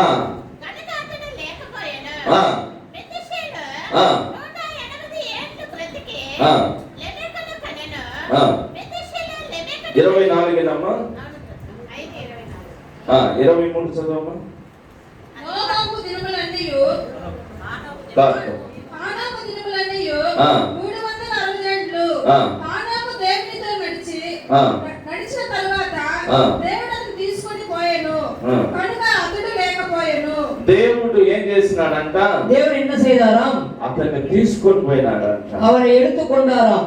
ఆయన అంతకు ముందు ఏం చేసినాడు? அவர் அதுக்கு முன்பாக என்ன செய்தார்? దేవునితో, தேவனோட ఈనాడు దేవునితో నడిచే వాళ్ళు చాలా అరుదైపోయినారు. இந்நாளில் தேவனுடைய சஞ்சரிக்கிறவர்கள் மிகவும் குறைவானவர்களாய் దేవునితో ఎవరు నడవనంటున్నారు. தேவன் யாரும் சஞ்சரிக்க దేవుడు மாட்டார்கள். చక్కటి వారిని తయారు చేసి అవ్వ ఆదామని నిర్మించి వారితో ప్రయాణం చేస్తున్నారు. தேவன் அருமையானவர்களை ஏவாள் ஆதாம் உருவாக்கி அவருடன் பிரயாணம் செய்கிறார். చల్లపూట జామున వాళ్ళతో నడుస్తున్నారు. வேளையில் அவருடன் நடக்கிறார். కానీ ఈ యొక్క వ్యక్తులు ఏం చేసినారు ஆனா తెలుసా? இவர்கள் என்ன செய்தார்கள் தெரியுமா? పాపం చేసి దేవునికి దూరంగా వెళ్ళి பாவம் செய்து தேவனுக்கு தூரமாக ஓடிப்போனார்கள். దేవునితో నడిచిన వ్యక్తులను దేవుడు కొనిపోబోతాడని వాక్యము సెలవు. தேவனுடன் சஞ்சரிக்கிறவர்கள் தேவனால் எடுத்துக்கொள்ளப்படுவார்கள் என்று தேவ வசனம் சொல்கிறது. ఈనాడు మనము దేవుని మందిరానికి నడిచి వచ్చినామంటే కారణం ఏంటి? இந்நாளில் நாம் தேவனுடைய சபைக்கு நடந்து வந்தோம் என்றால் காரணம் என்ன? దేవుడు ఇంతవరకు మమ్మల్ని మమ్మల్ని కాచి కాపాడుతున్నాడు, ఇక మీదట మమ్మల్ని దేవుడు నడిపించాలి. தேவன் இதுவரைக்கும் என்னை காக்கிறார், இனிமேல் எங்களை காக்க வேண்டும், நடத்த வேண்டும். దేవుడు మమ్మల్ని నడిపించాలయ్యా. தேவன் நம்மை நடத்த வேண்டும் ஐயா. దేవునితో మేము నడవాలయ్యా. தேவனை நடக்க வேண்டும் ஐயா. దేవుని యందు మేము నిరీక్షణ కలిగి ఉండాలి. தேவனை எதிர்பார்ப்போடு இருக்க வேண்டும் ஐயா. దేవుని మాట చొప్పున మేము నడుచుకోవాలయ్యా. தேவனுடைய வார்த்தையை நாம் நடக்க வேண்டும். నీవు దేవుని మందిరమునకు పోవునప్పుడు నీ ప్రవర్తన జాగ్రత్తగా ఉంచుకోమని நீ దేవుడు. தேவனுடைய சபைக்கு போகும்போது நடத்தி காத்துக்கொள்ள தேவனுடைய வசனம் சொல்கிறது. ఇంకా మనం డీప్గా చూసినామంటే హానోకుని గురించి ఒక మాట చెప్పబడింది. இன்னும் ஆழமாக பார்ப்போமானால் ஏனோக்கு குறித்து ஒரு வார்த்தை சொல்லப்பட்டது. హెబ్రీయులకు రాసిన పత్రిక 11వ అధ్యాయం 5వ వచనం చూడండి. எபிரேயர் 11ஆம் அதிகாரம் 5ஆம் வசனத்தை பார்ப்போம். విశ్వాసమును బట్టి విశ్వాసమును బట్టి హానోకు మరణము హానోకు మరణము చూడకుండానట్లు చూడకుండానట్లు. కొనిపోబడెను. ఇదేంటి ఆశ్చర్యంగా ఉంది. இது என்ன மிகவும் ஆச்சரியமாக இருக்கிறது. రక్త మాంసములు పరలోక రాజ్యానికి చేరవని చెప్పబడింది. மாம்சமும் ரத்தமும் பரலோக ராஜ்யத்துக்கு சேராது என்று வசனம் சொல்கிறது. మాంసము రక్తం ఉన్నప్పుడు మనము మరణించాలని దేవుడి వాక్యం సెలవిస్తుంది. மாம்சம் ரத்தம் இருக்கும் நாம் மரிக்க வேண்டும் என்று தேவ வசனம் சொல்கிறது. శ్రేయత అక్షయతను ధరించుకోవాలని దేవుడి వాక్యం సెలవిస్తుంది. அழிவுள்ளது மலிவில்லாத நாம் தரித்துக் கொள்ள வேண்டும் என்று தேவ வசனம் சொல்கிறது. అయితే హానోకు మరణము చూడకుండా ఎత్తబడినని దేవుడి వాక్యం. ஆனா ஏனோக்கு மரணம் பார்க்காமல் எடுத்துக்கொள்ளப்பட்டான் என்று தேவ வசனம் சொல்கிறது. రక్త మాంసములు ఉన్నవారు ఎలా ఎత్తబడ్డారు? மாம்சம் ரத்தமாக இருக்கிறவர்கள் எப்படி எடுத்துக்கொள்ளப்பட்டார்கள்? ఇప్పుడు కింద చదవండి అమ్మా. అతడు కొనిపోబడక మునుపు ఆ. అతడు దేవునికి ఇష్టడై ఉండినని ఎలా ఉన్నాడంట? அவன் எப்படி இருந்தாராம்? అమ్మా ఎలా ఉన్నాడు దేవునికి? హానోకు ఎలా ఉన్నాడు? ஆனோக்கு எப்படிப்பட்டவனாய் இருந்தான்? దేవునికి ఇష్టడై ఉన్నాడు. தேவனுக்கு பிரியமானவனாய் இருந்தான். இன்றைக்கு யார் கர்த்தருக்கு பிரியமா இருக்கிறார்களோ அவர்கள் உயிரோடு எடுத்துக் கொள்ளப்படுவார்கள். ఈ రోజు ఎవరు దేవునికి ఇష్టడిగా జీవిస్తున్నారో వారు ప్రాణంతో తీసుకోబడబోతున్నారు. బాగా గమనించండి. ఒకడు లోకమంతా సంపాదించుకొని తన ప్రాణాన్ని పోగొట్టుకుని వాడికి ఏమి? ஒருவன் உலகம் முழுவதும் ஆயத்தப்படுத்திக் கொண்டால் தன் பிராணனை இழந்தால் அவனுக்கு என்ன பிரயோஜனம்? తన జీవனை నష్టపడితేనాల அவனுக்கு என்ன లాభం? తన ప్రాణాన్ని కోల్పోయి నష్టం చేసుకుంటే వాడికి ఏమి లాభము? ఇప్పుడు హానోకు దేవునితో నడిచినాడు. ఇప్పుడు ఏనోకు దేవునితో நடந்தார். దేవునికి విశ్వాసంగా ఉన్నాడు. దేవునికి విశ్వాసమై இருந்தார். ఇప్పుడు చదువమ్మా. దేవునికి ఇష్టడై ఉండినని ఆ. సాక్ష్యము పొందెను. ఆ. కాగా దేవుడు అతన్ని కొనిపోయిన కనుక ఆ. అతడు కనబడలేదు. అతడు కనబడలేదు. విశ్వాసము లేకుండా విశ్వాసము లేకుండా. దేవునికి ఇష్టడై ఉండుట ఇప్పుడు మనం విశ్వాసం లేకుండా దేవునికి ఇష్టమై ఉంటామా? విశ్వాసమేమో దేవునికి ప్రియమై இருப்போமா? దేవుడి వాక్యం సెలవుస్తుంది, దేవుడు లోకమును ఎంతో ప్రేమించాడని వాక్యం తెలుసు. దేవుడి వచనం சொல்றது దేవుడు உலகத்தை எவ்வளவாய் நேசித்தார் என்று சொல்கிறது. ఈ లోకములోనే దుష్టులు ఉన్నారు, దుర్మార్గులు ఉన్నారు, పాపులు ఉన్నారు, అపరాధులు ఉన్నారు. இந்த உலகத்தில் குற்றவாளிகள், துஷ்டர்கள், துன்மார்க்கர்கள், பாவிகள் எல்லாம் இருக்கிறார்கள். అయినా దేవుడు లోకాన్ని ప్రేమిస్తాడు. ஆனாலும் தேவன் உலகத்தை நேசிக்கிறார் என்றால் కనీసం దేవుని వైపుకి ఒక్కసారైనా మలుచుకుంటారా లేదా? ஒரு தடவை தேவனை நோக்கி நீங்கள் உங்களை திருப்பிக் கொள்வீர்களா என்று దేవుడు అవకాశాన్ని ఇస్తున్నాడు కాబట్టి దేవుడు ప్రేమిస్తున్నాడు. தேவன் வாய்ப்பை தருகிறதுனால அவர் உங்களை நேசிக்கிறார். దేవుడు ప్రేమిస్తున్నాడు కనుక నీకు అవకాశాన్ని தேவன் ఇస్తున్నాడు. உங்களை நேசிப்பதனால உங்களுக்கு வாய்ப்பை தருகிறார். ఈనాడు నీవు జీవముతో ఉన్నావంటే అది దేవుని కృప இந்நாள் మాత్రమే. நீ ஜீவனோடு இருக்கிறாய் என்றால் தேவனுடைய கிருபைதான். దేవుని యొక్క అవకాశములను బ్రతుకుతున్నావు. தேவனுடைய வாய்ப்பிலே நீ దేవుని అవకాశం ఎలా దొరుకుతుందంటే దేవుడు నిన్ను ప్రేమిస్తున్నాడు. தேவனுடைய வாய்ப்பு எப்படி கிடைக்கிறது என்றால் அவர் உங்களை நேசிக்கிறார். దేవుడు నిన్ను ప్రేమించాలంటే దేవునికి నీవు ఇష్టకరంగా ఉండాలి. தேவன் உங்களை நேசிக்க வேண்டும் என்றால் தேவனுக்கு நீ பிரியமாய் இருக்க வேண்டும். దేవునికి ఇష్టకరంగా ఉండాలంటే నీవు విశ్వాసముతో జీవించాలి. தேவனுக்கு நீ பிரியமாய் இருக்க வேண்டும் என்றால் நீ விசுவாச வாழ்க்கை வாழ வேண்டும். విశ్వాసం ఎలాంటిది? விசுவாசம் எப்படிப்பட்டது? విశ్వాసం అనేది నిరీక్షింపబడు వాటి యొక్క నిజ స్వరూపమై ఉన్నది. விசுவாசம் என்பது நம்ப முடியாதவர்களின் உண்மை தன்மையாக இருக்கிறது. హల్లెలూయా. ஹல்லேலூயா. నిరీక్షింపబడటం అంటే ఏంటి? நம்ப முடியாதது என்றால் என்ன? నమ్మకూడియది என்ன? நம்பக்கூடியது என்ன? నమ్మకూడియది என்ன? நம்ப விஷயம் ఏమిటి? నమ్మే విషయం ఏంటి తెలుసా? நம்பக்கூடிய விஷயம் என்ன தெரியுமா? మనకు పరలోకం సిద్ధముగా ఉంది. చప్పట్లు కొట్టి நமக்கு దేవునికి பரலோகம் ஆயத்தமாக இருக்கிறது.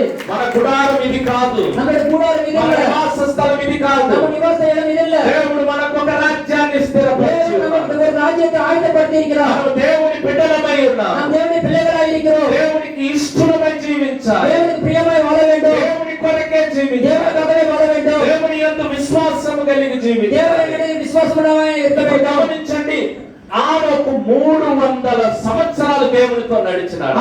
ஏனோக்கு 300 வருஷம் தேவனுடன் சஞ்சரித்தான்.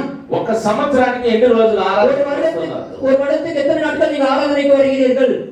ఎంత సమయాన్ని దేవుని సన్నిధిలో సన్నిధానంలో గడుపుతున్నావు? எவ்வளவு நேரத்தை தேவனுடைய சந்நிதியில் நீங்கள் செலவழிக்கிறீர்கள்? దేవుని వాక్యం సెలవిస్తుంది, నీ ఆవరణంలో ఒక్క దినము గడుపుట 1000 దినముల కంటే. தேவனுடைய வசனம் சொல்கிறது, இந்த சபையில ஒரு நாள் செலவழிப்பது 100 நாட்கள் 1000 நாட்கள் கழிவு சிறந்தது என்று சொல்கிறது. భక్తిహీనుల గుడారములో నివసించుట కంటేను నా దేవుని మందిరము ద్వారము వద్ద ఉండుట నాకు మేలు అని భక్తుడు చెప్తున్నాడు. பக்தியின் கூடாரத்தில் ஜீவித்தை காட்டிலும் என்ற தேவனுடைய வாசலில் இருப்பது நல்லது என்று தேவனுடைய வசனம் சொல்கிறது. నువ్వు ఎక్కడ ఉన్నావు? இப்ப நீ எங்கே இருக்கிறாய்? దేవుని మందిరములో ఉన్నావా? தேவனுடைய சபையில் இருக்கிறாயா? నీ మనస్సు మాత్రమే ఎక్కడ ఉన్నావు? உன்னுடைய மனிதன் மாத்திரம் எங்கே இருக்கிறாய்? నీ మనసంతా ఎక్కడో ఉంది. உன் மனம் முழுவதும் எங்கே இருக்கிறது? దేవుని సన్నిధానానికి వస్తే ప్రాణాత్మ దేహములతో దేవుని ఆరాధించాలి. தேவனுடைய சந்நிதிக்கு வந்த ஜீவனோட சரீரத்தின் தேவனை ஆராதிக்க దేవుని வேண்டும். వాక్యం సెలవిస్తుంది, దేవుడు ఆత్మ కనుక ఆయనను ఆరాధించువారు ఆత్మతోను సత్యముతోను ఆరాధించాలి. சபையில வசனத்தில் கர்த்தர் ஆவியாய் இருப்பதனால அவரை ஆராதிக்கிறார், ஆவியோடு சத்தியத்தோடு ஆராதிக்க வேண்டும் என்று சொல்கிறது. నామకార్థంగా ఆరాధిస్తే అది నీకెంత మాత్రం ప్రయోజనకరం. நீ ஞாபகமாய் ஆராதித்தால் அது ஒருபோதும் ஒரு பிரயோஜனம் இல்லை.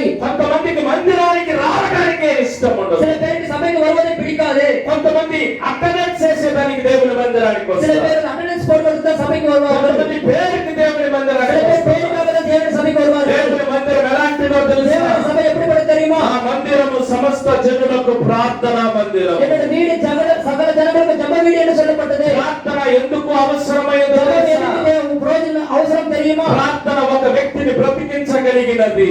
ஜெபம் ஒரு மனிதனை உயிர்ப்பிக்க செய்கிறது. ప్రార్థన ఒక జీవితమును కట్టగలిగినది. ஜெபம் ஒரு வாழ்க்கையை கட்டக்கூடியது. అయితే దేవుని మందిరాన్ని విడిచి నీవు ఎక్కడెక్కడ జీవించినా అది వ్యర్థమని దేవుని వాక్యం. தேவனுடைய சபையை விட்டு நீ எங்கே போனாலும் வீணானது என்று தேவ வசனம் சொல்கிறது. కొరింథీ 15వ అధ్యాయం చివరి వచనములో చెప్పబడింది కదా, నీవు క్రీస్తునందు పడు ప్రయాస ఎన్నటికీ వ్యర్థంగా. நீ கிறிஸ்துவுக்குள் படுகிற பிரயாசம் ஒருபோதும் விருதாகாது என்று தேவ வசனம் దేవుని சொல்கிறது. సన్నిధానములో ఒక్క రోజుంటే 1000 దినాల కంటే நீ శ్రేష్ఠం. தேவனுடைய சபையில் ஒரு நாள் இருந்தால் 1000 நாட்கள் காட்டிலும் சிறந்தது. ఇప్పుడు హానోకు మరణము చూడకుండా కొనిపోబడ్డాడంట. ஆதாக்கு மரணம் பார்க்காமல் எடுத்துக்கொள்ளப்பட்டானா? మరణాన్ని చూడకుండా ఎలా కొనిపోబడతాడు? மரணத்தை காணாமல் எப்படி எடுத்துக்கொள்ளப்பட்டான்? మీరే కదా ఇప్పుడు చెప్పారు, రక్త మాంసాలు దేవుని రాజ్యాన్ని స్వతంత్రించుకోవాలి. நீங்களே இப்ப சொன்னீங்க, ரத்த மாம்சம் தேவனுடைய ராஜ்யத்தை சுதந்திரிக்க వాక్యాన్ని కూడా చూపించినారు కదా. வசனத்தை கூட காட்டினீர்கள் அல்லவா? అయితే హానోకుకేమి అంత ప్రత్యేకత? ஆனா ஏனுக்கு அவ்வளவு விசேஷ தன்மை. యేసయ్య శిలువ మీద చనిపోయాడు కదా. இயேசுவை சிலுவையிலே மரித்தார் அல்லவா? హానోకేమి అంత గొప్పోడా? ஆதாக்கு அவ்வளவு சிறந்தவனா? హానోకులో ఏమి అంత ప్రత్యేకత? ஏனுக்கு அவ்வளவு என்ன முக்கியத்துவமா இருந்தது? ఏ ప్రత్యేకత లేదు. எந்த ஒரு சிறப்பும் இல்லை. హానోకు దేవునికి ఇష్టడై ఉన్నాడు. ஏனுக்கு தேவனுக்கு பிரியமாய் இருந்தான். హల్లెలూయా. ஹல்லேலூயா. நான் அப்பப்போ சொல்லுவேன், கிறிஸ்துவுக்குள் பிரியமானவர்களே. అప్పుడప్పుడు చెప్తాను, క్రీస్తునందు ప్రియమైనవారులారని చెప్తాను. என் வாய் வார்த்தை தானா உங்கள் வாழ்க்கை தானா? నా మాట నోటి మాటేనా లేకపోతే నాది నీ జీవితమేనా? మీ జీవితం అలా ఉంటే మీరు దేవునికి ఇష్టడై ఉంటారు. உங்கள் வாழ்க்கை அப்படிப்பட்டதா இருந்தால் நீங்கள் தேவனுக்கு பிரியமாய் இருப்பீர்கள். మీ జీవితం దేవునికి ఇష్టమై ఉన్నదన్నాడు. உங்களுடைய வாழ்க்கை தேவனுக்கு பிரியமாய் இருக்கும். 300 సంవత్సరాలు దేవునితో నడిచిన. ஏனோக்கு 300 வருஷம் தேவனை சஞ்சரித்தான். ఇక్కడ ఒక గంట, ఒక అరగంట ఎక్స్ట్రా అయిందంటే చాలు, ఒక్కొక్కరు ఇట్లంటారు ఇట్లంటారు గీరుకుంటారు. இங்கே 1 மணி நேரம் 1/2 மணி நேரம் அதிகமாக ஒவ்வொருவரும் ஒவ்வொரு விதமாய் செயல்படுவார்கள். హల్లెలూయా. ஹல்லேலூயா. నేరుగా భక్తుల దగ్గర పోతుంది. எல்லாரும் பெரியவர்கள் போக என்ன இவ்வளவு நேரம் ஆச்சு இவ்வளவு நேரம் ஆச்சு மூப்பர்கிட்ட போய் சொல்வார்கள். మాస్టర్ చేసి సరిలేదయ్యా, మేము ఎంతమంది షుగర్ పేషెంట్లు ఉన్నాం తెలుసా? హల్లెలూయా. ஹல்லேலூயா. ఏందయ్యా, ఒక పద్ధతి లేదా, ఒక సమయం లేదా? இன்னையா ஒரு முறை இல்லையா, ஒரு நேரம் இல்லையா? దేవుని ఆలయములో ఒక్క దినము గడుపుట தேவனுடைய ஆலயத்தில் ஒரு நாளை செலவழிப்பது 1000 దినముల కంటే 1000 தினங்களை காட்டிலும். అప్పుడు అరగంట గడిపితే அப்ப 1/2 மணி நேரம் செலவழித்தால் 100 రోజులు నీ జీవితంలో మేలుకరంగా మారుతుంది. 100 நாட்கள் உங்களுடைய வாழ்க்கையில் ஆண்டவர் ஆசீர்வாதకரமாய் மாற்றுவார். అరగంట గడిపి చూడు. 1/2 மணி நேரம் செலவழித்து பார். ఎక్కడెక్కడో గడుపుతువే. எங்கெங்கயோ நீங்க நேரத்தை செலவழிக்கிறீங்க. సినిమా థియేటర్ పోయి గుడ్లు అప్పగించి చూస్తవే. திரையரங்குக்கு போயிட்டு நீங்கள் நன்றாக படம் பார்க்கிறீர்கள். అది అప్పు ఇటు కదలే కదా. அப்படி இப்படி அசையவே மாட்டீர்கள். ఒక్క సీన్ కూడా మిస్ లేదు. ஒரு படம் கூட நீங்க மிஸ் பண்ண மாட்டீங்க. డైరెక్ట్ అది అంటుంటాడు, யாரையா கதாசிரியர் கூட டைரக்டர் அந்த மாதிரி கதை சொல்லி இருக்க மாட்டார். கதாசிரியர் கூட டைரக்டர் கையில అలాంటి కథ చెప్పే ఉన్నాడు. మనోళ్ళు చెప్తారు, అక్క కథ ఉంది, అప్ప అప్ప అప్ప. நம்ம மட்டும் சொல்லுவாங்க அந்த கதை இருக்கிறதோ என்று சொல்லி அப்பா அப்பா என்று சொல்வார்கள். ఆ కథ 7 సార్లు చూసినాను. அந்த படத்தை 7 தடவை பார்த்தேன் என்று சொல்வார்கள். హల్లెలూయా. హల్లెలూయా. చూసేది దుర్మార్గం అయితే అది 7 సార్లు చూసినాను. நீ பார்ப்பதே தவறு, இதுல 7 தடவை பார்த்தேன் என்று சொல்வார்கள். హల్లెలూయా. దానివల్ల ఏం ప్రయోజనం? அதனால என்ன பிரயோஜனம்? సినిమా ఎత్తినోడికి ప్రయోజనం, పడం எடுத்தவனுக்கு தான் பிரயோஜனம். అయితే నీ జీవితంలో ప్రయోజనకరమైన స్థలం ఒకటి ఉందంటే అది దేవుని మందిరం. அதனுடைய வாழ்க்கையில் பிரயோஜனకరమైన இடம் ஒன்று இருக்கிறதுனா தேவனுடைய சபைதான். హల్లెలూయా. హల్లెలూయా. నువ్వు ఇక్కడికి వచ్చి కూర్చుంటావు అంతే. நீங்க வந்து இங்க அமர்ந்திருக்கிறீர்கள், దేవుడు తన దూతలకు ఆజ్ఞాపిస్తాడంట, నా బిడ్డ ఇంట్లో ఏదైనా కొరత ఉంటే పోయి చూసిరా. தேவன் தன்னுடைய தூதர்களுக்கு கட்டளையிடுவார், என்னுடைய பிள்ளைகளின் வீட்டில் ஏதாவது குறை இருந்தால் நிவர்த்தி பண்ணுங்க. హల్లెలూయా. హల్లెలూయా. నీవు దేవుని మందిరంలోకి వస్తే నీ అక్కర్లను దేవుడు తీరుస్తూ நீ தேவனுடைய சபைக்கு வந்தா தேவனுடைய தேவைகளை தீர்த்து கொள்வார். ఒక మాట ఉంది, దేవుని యొద్దకు రండి అప్పుడు ఆయన మీ యొద్దకు వచ్చును. கர்த்தரிடத்தில் வாருங்கள் அப்பொழுது அவர் உன்னிடத்துக்கு வருவார் என்று தேவ வசனம் சொல்கிறது. నేను ఇట్టి చెప్తాను చూడండి, நான் இப்படியாக சொல்கிறேன் பாருங்கள். దేవుని ఇంటికి రండి, தேவனுடைய சபைக்கு வாருங்கள், ఆయన మీ ఇంటికి వస్తారు. அவர் உங்களுடைய வீட்டுக்கு வருவார். యేసయ్య మీ ఇంటికి వస్తే ఏం జరగదమ్మా? ஆண்டவர் உங்கள் வீட்டுக்கு வந்தா என்ன நடக்கும்? అది ఎక్కడ గుడ్డలు అక్కడ ఉంటాయి. எங்க இருக்கிற துணி அங்கேயே இருக்கும். మొన్న ఉదయం మా ఇంటికి వచ్చినాడు, మా వైఫ్ చాలా టైర్డ్ గా పడుకొని ఉన్నారు. அன்று எங்க வீட்டுக்கு ஒருத்தர் வந்தார், எங்கள் மனைவி மிகவும் டயர்டாக படுத்துக் మా கொண்டிருந்தார்கள். సత్యమని చాలా బాధపడింది, ఇల్లు ఇట్లుందే, எங்கள் மனைவி ரொம்ப வேதனைப்பட்டால் வீடு இப்படியாக இருக்கிறது என்று. ఆ టిఫిన్ కూడా చేయలేదే వాళ్ళకి. டிஃபன் கூட செய்யவில்லை என்று நினைத்துக் கொண்டாங்க. హల్లెలూయా. ஹல்லேலூயா. ఒక వ్యక్తి మన ఇంటికి వస్తుంటేనే మన ఇల్లు శుభ్రపరచుకోవాలనుకుంటున్నాం. ஒரு மனிதன் நம்ம வீட்டுக்கு வந்தா நம்ம வீடு சுத்தப்படுத்திக் கொள்ள வேண்டும் என்று நம்ம நினைக்கிறோம். నీ ఇల్లు ఎంత రోతకున్నా దేవుడు చక్క పెడతాడు కానీ உங்களுடைய வீடு எவ்வளவு அழுக்கா இருந்தாலும் கர்த்தர் அதை சரிப்படுத்துவார். నీ హృదయం అనే ఇల్లు శుభ్రంగా ఉండాలి. உங்களுடைய இருதயம் என்ற வீடு சுத்தமாக இருக்க வேண்டும். హృదయ శుద్ధి గలవారు ధన్యులు, వారు దేవుని చూస్తున్నారు. இருதய சுத்தமுள்ளவர்கள் பாக்கியவான்கள், அவர்கள் தேவனை தரிசிப்பார்கள் என்று தேவ வசனம் சொல்கிறது. சுத்தமா இருந்த போது ஆண்டவர் ஓடி வந்துருவார். நீ இருதயம் சுத்தமாக ఉంటే దేవుడు పరిగెత్తుకొని వస్తాడు. హల్లెలూయా. హల్లెలూయా. அது நொறுங்கி போன வீடா இருந்தாலும் అది పర్వాలేదు, పత్తలై ఇల్లైనా పర్వాలేదు, పగిలిపోయిన ఇల్లైనా పర్వాలేదు, అది ఉడత వీడా இருந்தாலும் ఆ పర్వాలేదు, ఇంట్లో వర్షం వచ్చి కురుస్తున్నా அந்த పర్వాలేదు, வீட்டில் மழை வந்து ஒழுகினாலும் பரவாயில்லை, కానీ ఆ ఇల్లు శుభ్రంగా ఉండాలి. அந்த வீடு சுத்தமானதாக இருக்க வேண்டும். అర్థమవుతుందా? புரியுறதா? ఇల్లు ఎలాంటిదేమి దేవుడు చూడు. வீடு எப்படிப்பட்டது தேவன் பார்க்க மாட்டார். విరిగి నలిగిన హృదయం ఆయనకి ఇష్టము, உடைந்த நொறுங்குண்ட இருதயம் அவருக்கு விருப்பம். ஆனால் அது சுத்தముள்ள இருదయమా ఇరుకవే. அது சுத்தமகலின హృదయమై ఉండాలి. దేవునికి ఇష్టడైన వారే దేవునికి అంగీకారం. దేవునికి ప్రియమైన హృదయం దేవునికి అంగీకారం. 300 సంవత్సరాలు దేవునితో నడిచినాడు. 300 வருடம் ஏழுக்கு దేవుడు நடந்தார். హల్లెలూయా. హల్లెలూయా. ఒక్కరోజు దేవుని సన్నిధానంలో ఉన్నాడు చూడండి. ஒரு நாள் தேவனுடைய சந்நிதியில் இருந்து பாருங்கள். నేను ఒక ఐడియా చేయాలి, 24 hours ప్రేయర్ పెట్టాలనుకున్నాను. நான் ஒரு ஐடியா பண்ணணும்னு நினைக்கிறேன். 24 மணி நேரம் பிரேயர் வைக்க வேண்டும். అందరిలాగే 24 hours ప్రేయర్ చేయాలి. பெரியவர்களுக்கு 24 மணி நேரம் பிரேயர் வைக்க வேண்டும். ఉంటారా? இருப்பீங்களா? ఓయ్ అమ్మ, మా కాపురాలు తీసేదని. ஐயோ என் குடும்பத்தை. హల్లెలూయా. ஹல்லேலூயா. పాస్టర్ గారు ఇంత దారుణాన్ని కొడిగట్టుకోబాకండి. பாஸ்டர் எவ்வளவு கொடூரமாக இருக்க வேண்டாம்னு சொல்றாங்க. మా పిల్లలు టిఫిన్ పెడతారు, అదే పిస్తూ హోటల్ నుండి అన్నాడు. என் பிள்ளைகளுக்கு நீங்கள் டிஃபன் கொண்டு வருவீர்களா என்று சொல்வோம். హల్లెలూయా. ஹல்லேலூயா. నినివే పట్టణములో దేవుని వార్త అందజేయబడిన తర్వాత நினிவே பட்டணத்திலே தேவனுடைய வார்த்தை கொடுக்கப்பட்ட பின்பு అక్కడ ఉన్న గుడ్లు కూడా ఉపవాసం ఉన్నదంట. அங்க இருக்கிற மாடுகள் கூட உபவாசம் இருந்ததாம். హల్లెలూయా. ஹல்லேலூயா. మనం ఒక్క పూట ఉపవాసం ఉంటాము, நாம் ஒருவேளை உபவாசம் இருப்போமா? ఒక్క పూట ఉపవాసం ఉంటే ఊరంతా చెప్పి వస్తాం. ஒருவேளை உபவாசம் என்றால் ஊர் முழுவதும் நாம் சொல்வோம். 3 టీ తాగి వచ్చేస్తాం, 3 டீ குடித்து வருவோம். అప్పుడే ఆకలి తెచ్చిపోతాయి. அப்பொழுது அந்த பசி என்பது இருக்காது. ఇంకేం ఉపవాసం ఇది? இது வேற என்ன, இதுக்கு என்ன ஒரு உபவாசம்? హల్లెలూయా. హల్లెలూయా. కానీ 300 సంవత్సరాలు తన ఆశలన్నిటిని చంపుకొని దేవుడితోనే నడుస్తూ ఉన్నాడు. 3 வருஷம் தன்னுடைய ஆசைகளை எல்லாம் சகித்துக் கொண்டு தேவனுடன் சஞ்சரித்தான். 70-80 సంవత్సరాలకు నీకే ఎంత తిమ్మురుంటే 300 సంవత్సరాలు బతికినారు, ఆయనకి ఎంత తిమ్మురు ఉండాలి? 70-80 வருஷமா இருக்கிற உங்களுக்கே இவ்வளவு இருந்தால் 300 வருஷமா இருந்தவர்கள் அவருக்கு எப்படி இருக்கும்? ఆయన 85 వయసు ఆయనకి. ஒருவருக்கு 85 வருடம். టైం అవుతుంది, బావాల పిల్ల ముగి అని అంటాడు. நேரமானது சீக்கிரம் முடித்து விடுன்னு சொல்றார். 85 సంవత్సరాలు నువ్వేం చేస్తావు పోయి ఇంటికి పోయి? 85 வருடமாவது நீ என்ன செய்வாய் வீட்டுக்கு போய்? ఏదో ఒకటి చేస్తాం మేము, పోవద్దు కదా. ஏதோ ஒன்று செய்வேன், நான் போன நல்லவான்னு சொல்வார். హల్లెలూయా. ஹல்லேலூயா. నా ప్రియ దేవుని బిడ్డలారా, பிரியமான தேவ பிள்ளையே, దేవుని స్థలములో కన్నా ఏ స్థలము పరిశుద్ధమైనది కాదు. தேவனுடைய ஸ்தலத்தை காட்டிலும் எந்த இடமும் பரிசுத்தமானது அல்ல. నీవు ఇక్కడికి వస్తే నీ జీవితాన్ని దేవుడు మారుస్తాడు. நீ இங்கே வந்தவுடைய வாழ்க்கையை தேவன் மாற்றுவார். మీరు గమనించండి, మరణాన్ని చూడకుండా ఎత్తపడ్డాడంట. இங்கே பாருங்கள், மரணத்தை பார்க்காமல் எடுத்துக்கொள்ளப்பட்டானாம். ఆశ్చర్యంగా ఉంటుంది కదా. மிகவும் ஆச்சரியமாக இருக்கிறது அல்லவா? మీరు బాగా గమనించండి, நீங்க நன்றாக கவனியுங்கள். 300 సంవత్సరాలు దేవుడితో నడిచినాడు. 300 வருடம் தேவனுடன் சஞ்சரித்தான். 300 సంవత్సరాలు దేవుడితో సంచరించినాడు. 300 வருடம் தேவனுடன் சஞ்சரித்தானாம். భార్య బిడ్డలు ఒక పక్కన వాళ్ళకి కావలసినవన్నీ ఇచ్చేసి పరిగెత్తా ఉన్నాడు. மனைவி பிள்ளைகள் ஒரு பக்கம் இருந்தாலும் அவங்க வேண்டியதெல்லாம் செய்து ஓடி வந்தான் கர்த்தருக்காக. వ్యవసాయం చేస్తూనే ఉంటాడు. దేవుని స్వరం వినబడినట్టే అవన్నీ పారవేసి పరిగెత్తుకుంటూ விவசாயம் செய்து கொண்டே இருப்பான். தேவனுடைய குரல் கேட்டவுடனே அதெல்லாம் விட்டுவிட்டு ஓடி வருவான். బిడ్డలందరూ వెనకెళ్ళి వస్తారు. பிள்ளைகள் எல்லாம் பின்னாடி ஓடி வருவார்கள். ఇలా కనపడకుండా పోయేస్తాడు. இவன் அகப்படாமல் போய் விடுவான். రాత్రికి వస్తాడు. இரவுக்கு வருவான். తన పిల్లలు అడుగుతారు, ఏం తినాలా, నువ్వు యాడికి వెళ్ళినావు? பிள்ளைகள் கேட்பார், அப்பா எங்க போனீங்க என்று பிள்ளைகள் கேட்பார்கள். ஹalleluya. ఈనాటి స్త్రీలైతే ఒప్పుకుంటారా? இந்த நாள் பெண்கள் ஒத்துக்கொள்வீர்களா? మీ నాయనకి ఏదో కనెక్షన్ ఉందిరే. உங்க அப்பாவுக்கு ஏதோ ஒரு கனெக்ஷன் இருக்கிறது. హల్లెలూయా. ஹalleluya. అంతా ఆడ పెట్టి వస్తుంది, నేనేమి లేదా. எல்லாம் அவங்களுக்கு வைத்து வருகிறார், இங்க ஒன்றும் இல்லை என்று சொல்வோம். హల్లెలూయా. ஹalleluya.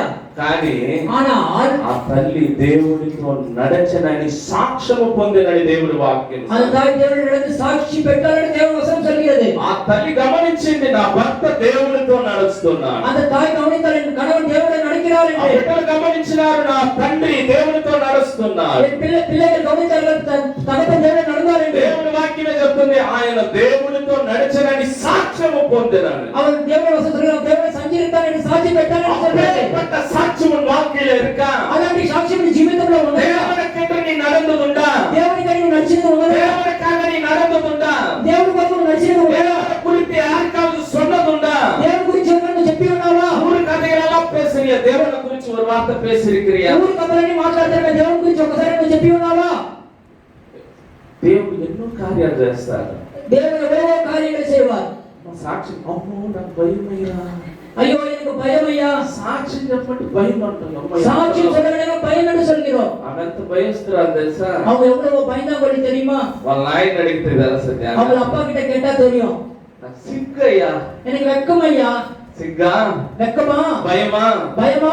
దేవుని సన్నిధానంలో వాటన్నిటిని విడిచిపెట్టినట్లయితే దేవుడు నిన్ను ఆశీర్వదిస్తాడు. దేవుడి సన్నిధి எல்லாவற்றையும் விட்டுவிட்டால் கர்த்தர் உன்னை ஆசீர்வதிப்பார். దేవుని సన్నిధానంలో నీవు చెప్పే సాక్ష్యం ఇతరులకు ఆశీర్వాదకరంగా, దేవుడి సన్నిధిని சொல்கிற சாட்சியம் பிறருக்கு ஆசீர்வாதகரமாக இருக்க வேண்டும். విచిత్రమైన కార్యాలు దేవుడు నీ పట్ల చేస్తున్నాడు. அதிசயமான காரியங்களை தேவன் உன் மத்தியில் செய்வார். అద్భుతమైన కార్యాలు దేవుడు నీ పట్ల చేస్తున్నాడు. அற்புதமான காரியங்களை கர்த்தர் உன் மத்தியில் செய்வார். దేవుడు ఎలాంటి వాడో తెలుసా? தேவன் எப்படிப்பட்டவர் தெரியுமா? ఎవరికి ఎన్నడూ ఎప్పుడు చేయని కార్యాలు నీ జీవితంలో చేస్తాడు. யாருக்கும் எப்பொழுதும் ஒருவன் செய்யாத காரியங்களை வாழ்க்கையில் செய்வார். ఆయన చేసే కార్యాలు ఆశ్చర్యంగా ఉంటాయి. அவர் செய்த காரியங்கள் அதிசயங்களாக இருக்கும். ఆయన చేసే కార్యాలు విచిత్రంగా ఉంటాయి. அவர் செய்த காரியங்கள் மிகவும் விசித்திரமாக இருக்கும். అదే సమస్య చుట్టూ ఒక వ్యక్తి చనిపోయి ఉంటాడు. நிறைய சம்பவங்கள் ஒரு மனிதன் மரித்து కానీ అదే సమస్య నీకొచ్చినా నీవు జీవంతో ఉన్నావంటే దేవుడు నిన్ను కాపాడినాడు. அப்படிப்பட்ட பிரச்சனை உனக்கு வந்தாலும் ஜீவனோடு இருக்கிறார் என்றால் தேவன் உன்னை காத்திருக்கிறார். కానీ దేవునికి సాక్షిగా నిలబడటానికి నీవెందుకు భయపడు? ஆனா தேவனுக்கு சாட்சியாக இருக்க நீ ஏன் பயப்படுகிறாய்? దేవునితో నడిచే అనుభవం కావాలి. தேவனை நடக்கிற அனுபவம் வேண்டும். దేవుడు ఆ మాట చదవమ్మా, அந்த வார்த்தை படிப்போம். 6వ వచనం చదవమ్మా. హెబ్రీయులకు రాసిన పత్రిక 11వ అధ్యాయం 6వ వచనం. విశ్వాసము లేకుండా విశ్వాసము లేకుండా దేవునికి ఇష్టమైనది అసాధ్యము. హల్లెలూయా. ஹல்லேலூயா. ఇక్కడ గమనించుదాం, இங்க கவனிப்போ, విశ్వాసము లేకుండా దేవునికి ఇష్టలై ఉండట விசுவாசி மேல தேவனுக்கு பிரியமாய் இருப்பது అసాధ్యమని ఉంది. கூடாத காரியம். అయితే ఏలియా జీవితంలో ఏం జరిగింది? ஆனா எலியா வாழ்க்கையில் என்ன நடந்தது? ఏలియా రోషము కలిగిన దైవ సేవకుడు. ஏலியா வைராக்கியமுள்ள தேவதாசன். ఏలియా కూడా కొనిపోబడ్డాడని దేవుడి వాక్యం. ஏலியா கூட எடுத்துக்கொள்ளப்பட்டான் என்று தேவ வசனம் ఎలా சொல்கிறது. కొనిపోబడ్డాడు? எப்படி எடுத்துக்கொள்ளப்பட்டான்? ఏలియా ఎలాంటి పరిస్థితుల్లో జీవించినాడు తెలుసా? ஏலியா எப்படிப்பட்ட சூழ்நிலையில் வாழ்ந்தான்? ఆహాబు అనే దుర్మార్గపు రాజు యొక్క పరిపాలనలో జీవించిన వాడు. ஆகான் என்ற துன்மார்க்கன் ராஜாவுடைய ஆளுகையில் வாழ்ந்தான். అతడు చెడు నడత నడిచినని దేవుడి వాక్యం அவர் సెలవిస్తుంది. தவறான வழியில் நடந்தார் என்று தேவன் ఆ வசனம் రాజు சொல்கிறது. పరిపాలనలో ఒక ప్రవక్తగా ఎంపిక చేయబడి రోషము కలిగిన దైవ அந்த సేవకుడు. ராஜாவின் ஆளுகையிலே ஒரு தீர்க்கதரிசியாய் வைராக்கியமுள்ள மனிதனாய் இவன் இருந்தான். దాదాపు 450 మంది దొంగ ప్రవక్తలు ఉన్నారు. ఉన్నారు. கிட்டத்தட்ட 480 கள்ள தீர்க்கதரிசிகள் இருக்கிறார்கள். ఆ యొక్క ప్రవక్తలు ఎవరు తెలుసా? బయలు దేవత ప్రవక్తలు. அந்த தேவதைகள் யார் என்றால் பாகால் தேவதைகள்.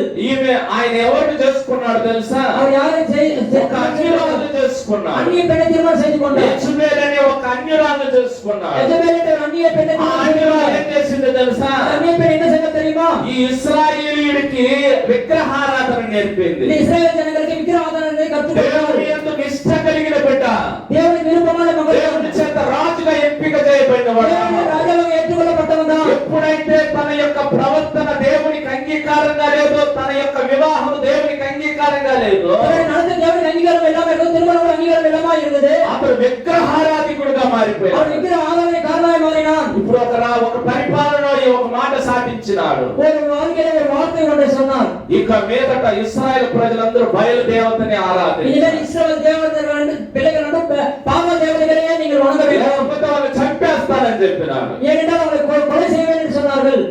ఏలియా మాత్రమే రోషము కలిగి జీవించాడు. ஆனால் ஏலியா மாத்திரம் வைராக்கியமாய் வாழ்ந்தான். ఏలియా మనలాంటి స్వభావము కలిగిన వాడే. ஏலியா நம்மை போல் சுபாவம் உள்ளவன் தான். కానీ అతడు ప్రార్థన చేస్తే 3.5 సంవత్సరం వర్షం కురవలేదా? அவன் ஜெபித்த 3.5 வருடம் மழை பெய்யவில்லையா? హల్లెలూయా. ஹல்லேலூயா.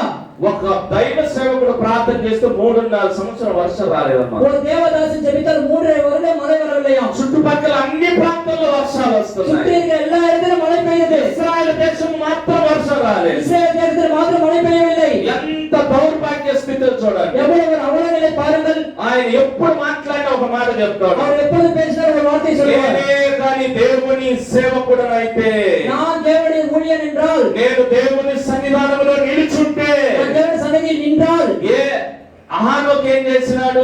ஏனோக்கு என்ன செய்தான்? దేవుని సన్నిధానంలో నడిచినాడు. தேவனுடைய சன்னிதானத்தில் நடந்தான். ఏలియా ఏం చేసినాడు? ஏலியா என்ன செய்தார்? దేవుని సన్నిధానంలో నిలిచినాడు. தேவனுடைய சந்நிதியில் நின்றான். దేవుని సన్నిధానంలో వైరాగ్యంగా నిలిచినాడు. தேவனுடைய சந்நிதியில் வைராக்கியமாய் இருந்தான். అహానోకు దేవుని సన్నిధానంలో నడిచినాడు. ஏனோக்கு தேவனுடைய சந்நிதியில் நடந்தான். ఈనాడు క్రైస్తవులు ఎలా నడుచుకుంటున్నారు? நீங்கள் கிறிஸ்தவர்கள் எப்படி நடக்கிறீர்கள்? ఈనాడు క్రైస్తవులు ఎక్కడ నిలబడి ఉన్నారు? கிறிஸ்தவர்கள் எங்க நின்றிருக்கிறீர்கள்? దుష్టుల ఆలోచన చొప్పున నడువక అని దేవుని వాక్యం సెలవు. பரியாச ஆலோசனைகள் நடவாமல் இருக்க வேண்டும் మనం என்று ఎక్కడ నడుస్తున్నాము? நாம் எப்படி நடக்கிறோம்? పాపుల మార్గమందు నిలువక అని దేవుని వాక్యం பாவிகளின் సెలవు. வழியில் நில்லாமல் இருக்க మనం வேண்டும் என்று ఎక్కడ నిలబడి ఉన్నాము? நாம் எங்க நின்றிருக்கிறோம்? అయితే మనం నిలవవలసిన స్థలము, నడవవలసిన స్థలము అది కేవలం దేవుని మందిరము நாம் మాత్రమే. நிற்க வேண்டிய நடக்க வேண்டிய தேவனுடைய சபை மாத்திரம்தான். కానీ దేవుని మందిరానికి ప్రాధాన్యత ఇవ్వను. ஆனா தேவனுடைய சபைக்கு முக்கியத்துவம் கொடுக்க மாட்டேன்றோம். దేవుని సన్నిధానానికి నడవనంటున్నాం. தேவனுடைய சந்நிதிக்கு நாம் நடக்க மாட்டேன்றோம். దేవుని ఎంత భయభక్తులు కలిగి జీవించనంటున్నాం. தேவனுக்கு பயபக்தியுள்ளவர்களாய் வாழ மாட்டேன்றோம். అమ్మా, మీరు ఎంత సంపాదించుకున్నా కూడా దేవుని వాక్యం సెలవిస్తుంది,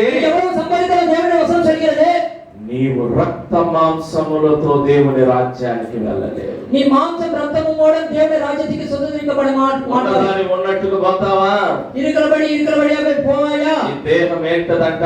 உங்கள் சரீரம் என்னவா? మన్నైనది వెనకటి వలె మన్నైపోవును, ఆత్మ తాను అనుగ్రహించిన దేవుని దగ్గరికి చేరు. மண்ணானது திரும்ப மண்ணுக்கே போகும், ஆவி தன் தந்தையின் தேவனிடத்துக்கு போக வேண்டும். కానీ ఆత్మ మాత్రమే దేవుని సన్నిధానానికి చేరు. ஆவி மாத்திரம் தேவனுடைய சந்நிதிக்கு కానీ போகும். అనోకు దేవుని సన్నిధానంలో ఎత్తబడ్డాడు. ஆனால் ஏனோக்கு தேவனுடைய சபைக்கு சந்நிதிக்கு எடுத்துக்கொள்ளப்பட்டான். ఏలియా దేవుని సన్నిధానంలో కొనిపోబడ్డాడు. ஏலியா தேவனுடைய சந்நிதானத்துக்கு எடுத்துக்கொள்ளப்பட்டான். ఎంత ఆశ్చర్యమో తెలుసా? எவ்வளவு ஆச்சரியம் தெரியுமா? ఇప్పుడు ఎలీషా అంటాడు, రెండంతుల అభిషేకం నా మీదకి రావాలి. ரெண்டு மடங்கு அபிஷேகம் எனக்கு வர வேண்டும். రెండంతుల ఆత్మ నా మీదకి రావాలి. 2 மடங்கு ஆத்மா எனக்கு வர வேண்டும். ఆత్మ ఒకటా రెండా? ஆத்மா ஒண்ணா இரண்டா? హల్లెలూయా. ஹல்லேலூயா. ఇప్పుడు ఏలియా అంటాడు, నువ్వు అడిగింది కాస్త కష్టతరమే. எலியா சொல்றாரு, இது மிகவும் கஷ்டமானதுதான். నేను కొనిపోబడుతున్నాను. நான் எடுத்துக்கொள்ளப்பட போகிறேன். నేను కొనిపోబడేటప్పుడు రెండవసారి నువ్వు చూస్తే ఆ అభిషేకం నీ మీదకి వస్తుంది. நான் எடுத்துக்கொள்ளப்படுற 2வது நீ பார்த்தால் அது உனக்கு அபிஷேகம் உனக்கு வரும். అయితే చూసినాడా? நீங்க பார்த்தானா? చూడలేకపోయినా. பார்க்க முடியாமல் போனது. ఆయన దుప్పటి మాత్రమే కింద పడింది. அவருடைய துப்பட்டை மாத்திரம் கீழே விழுந்தது. హల్లెలూయా. ஹல்லேலூயா. ఏలియా అగ్ని రథములతో కొనిపోబడ్డాడు. ஏலியா அக்னி ரதங்களினாலே எடுத்துக்கொள்ளப்பட்டான். ఇప్పుడు ప్రాముఖ్యమైన విషయంలోనికి వస్తున్నాం. மிக முக்கியமான இடத்தில் வருகிறோம். ఏలియా కొనిపోబడ్డాడు, హానోకు కొనిపోబడ్డాడు. எலியா எடுத்துக்கொள்ளப்பட்டான், ஏனோக்கு எடுத்துக்கொள்ளப்பட்டான். హానోకు దేవుడితో నడిచినాడు, కొనిపోబడ్డాడు. ஏனோக்கு தேவன் நடந்தால் எடுத்துக்கொள்ளப்பட்டான். ఏలియా దేవుని సన్నిధానంలో నిలిచినాడు, దేవుడితో చేత కొనిపోబడ్డాడు. எலியா தேவன் சந்நிதியில் நின்றால் ஆனால் தேவன் எடுத்துக்கொள்ளப்பட்டான். అయితే ప్రాణాత్మ దేహాలు దేవుని సన్నిధానానికి చేరదనే ఉన్నది. ஆனா மாம்சமும் ரத்தம் தேவனுடைய சந்நிதி சேராதுன்னு சொல்கிறது. రక్త మాంసములు దేవుని సన్నిధానానికి చేరదనే ఉంది. மாம்சம் ரத்தம் தேவனுடைய అయితే వీరిద్దరూ దేవుని ఎలా చేరినారు? ஆனா இந்த ரத்த மாம்சம் எப்படி சேர்ந்தது? హల్లెలూయా. ஹல்லேலூயா. వస్తుందా రాలేదా? உங்களுக்கு சந்தேகம் வருகிறதா இல்லையா? డౌట్ వస్తుందమ్మా? சந்தேகம் வருகிறதா இல்லையா? రక్త మాంసాలు దేవుని సన్నిధానానికి చేరవు. மாம்சம் ரத்தமும் தேவனுடைய சந்நிதிக்கு சேராது. ఏలియా హానోకు ఎలా దేవుని సన్నిధానంలో ஆனால் ஏலியா ஆனோக்கு எப்படி தேவனுடைய சந்நிதிக்கு எடுத்துக்கொள்ளப்பட்டார்கள்? క్షయత అక్షయతను ధరించదని దేవుని వాక్యం. அழிவுள்ளதும் அழிவுள்ளதாக தேவன் இருக்காது தேவன் வசனம் சொல்கிறது. హల్లెలూయా. హల్లెలూయా. నా ప్రియ దేవుని బిడ్డలారా, ప్రియమైన దేవ పిల్లలే, ఈ శరీరముతో దేవుని మహిమపరిచే వారిగా మనం మార్చము. இந்த சரீரத்தோட தேவனை மகிமைப்படுத்துகிறவர்களாக மாற வேண்டும். ఈ శరీరము దేవుని కొరకై మార్చుకోవాలి. இந்த சரீரத்தை தேவனுக்காக மாற்றிக்கொள்ள வேண்டும். ఈ శరీరాన్ని దేవుని కొరకై నలగగొట్టాలి. இந்த சரீரத்தை தேவனுக்காக நொறுக்க வேண்டும். ఆశలను చంపుకోవాలి. ஆசைகளை நாம் சகித்துக் கொள்ள வேண்டும். మన యొక్క దేహాన్ని దేవుని కొరకై అర్పించాలి. நம்முடைய சரீரத்தை தேவனுக்காக சமர்ப்பிக்க வேண்டும். హల్లెలూయా. హల్లెలూయా. అగ్ని రథంలో ఒక వ్యక్తి ఎక్కుతున్నాడంటే, அக்னி ரதத்தில் ஒரு மனிதன் ஏறுகிறார் என்றால், గుర్రాలుగానే అగ్ని గుర్రాలంట, அந்த குதிரைகள் கூட அக்னி குதிரைகள் தான். రథము కూడా అగ్ని రథం. அந்த ரதம் கூட அக்னி ரதம் தான். బాగా మలమల మాడే యొక్క అగ్నిలో நல்ல ஒரு சூடா இருக்கிற ஒரு அக்னியிலே ఆ మనిషి పోయి నిలబడితే ఏమైపోతాడు? அந்த மனிதன் போய் நின்றா என்ன ஆவான்? హల్లెలూయా. కాలిపోతాడు. அவன் எரிந்து விடுவான். హల్లెలూయా. హల్లెలూయా. అక్కడంట ఏలియా కొనిపోబడ్డ తర్వాత శిష్యులందరూ ఎత్తుకులాడినారంట. அந்த எலியா எடுத்துக்கொள்ளப்பட்ட பிறகு சீஷர்கள் எல்லாரும் அவனை தேடினார்களாம். దాదాపు 3 దినాలు ప్రయాణంలో ఎత్తుకులాడినారంట. 3 நாள் பயணத்தில் அவனை தேடினாராம். దేవుడు ఎక్కడో పడవేసి ఉంటాడయ్యా ఆయన. தேவன் இங்கே விழ வைத்திருப்பார் என்று நினைத்தார்கள். అయినా అతడు కనబడలేదని. ஆனாலும் அவன் அகப்படவில்லை. హల్లెలూయా. హల్లెలూయా. మీరు బాగా గమనించండి. நீங்கள் நன்றாக கவனியுங்கள். రక్త మాంసములు దేవుని సన్నిధానానికి పోవు. மாம்சம் ரத்தம் தேவனுடைய சந்நிதிக்கு போகாது. అయితే దేవుని సన్నిధానానికి పోయే కొద్ది వారి రక్త మాంసాలు అంతా విడవబడి ఆత్మతో ఎత్తబడిన அவன் தேவனுடைய சந்நிதிக்கு ஆவியினால அவர்கள் எடுத்துக்கொள்ளப்பட்டார்கள். మరణాన్ని జయించిన వారు. மரணத்தை ஜெயித்தவர்கள் அவர்கள். మరణాన్ని ఎలా జయించినారు? மரணத்தை எப்படி ஜெயித்தார்கள்? క్రీస్తునందు మరణాన్ని జయించినారు. கிறிஸ்துவுக்குள் மரணத்தை ஜெயித்தார்கள். ఇప్పుడు గమనించండి. கவனியுங்கள். రక్త మాంసములు ఈ లోకానికి సంబంధించినవి. மாம்சம் ரத்தம் இந்த உலகத்துக்கு சம்பந்தப்பட்டது. ఎలా చెప్తున్నారు ఈ మాటలంటే, எப்படி சொல்கிறீர்கள் இந்த வார்த்தை என்றால், తీసిన వారు చదువుదాం. எத்தவர் வாசிப்பு ఎహెజ్కేలు గ్రంథము எசேக்கியேலின் புத்தகம் 37వ అధ్యాయం 1వ వచనం నుండి త్వరగా చదవండి, ముగించబోతున్నా. 37 1వ వచనం. ఆ ఆ నేను ఆత్మవశుడనై ఉండగా ఆ ఆ ఎముకలతో నిండి ఉన్న ఆ ఆ ఆ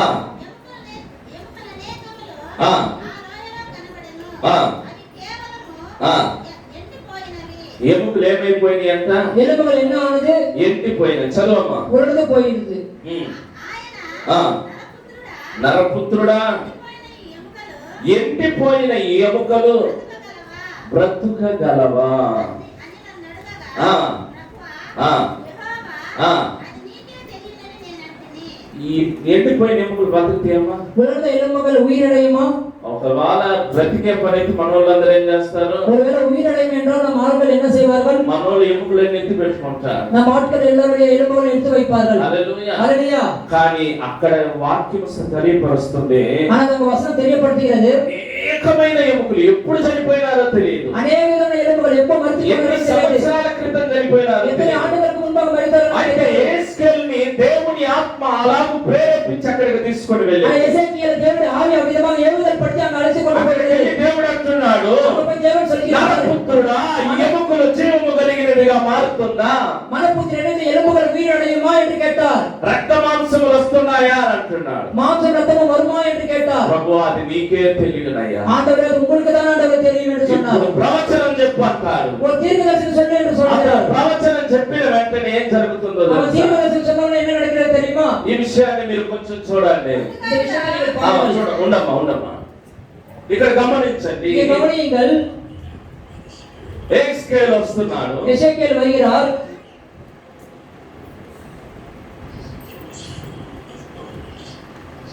లైట్ ఆఫ్.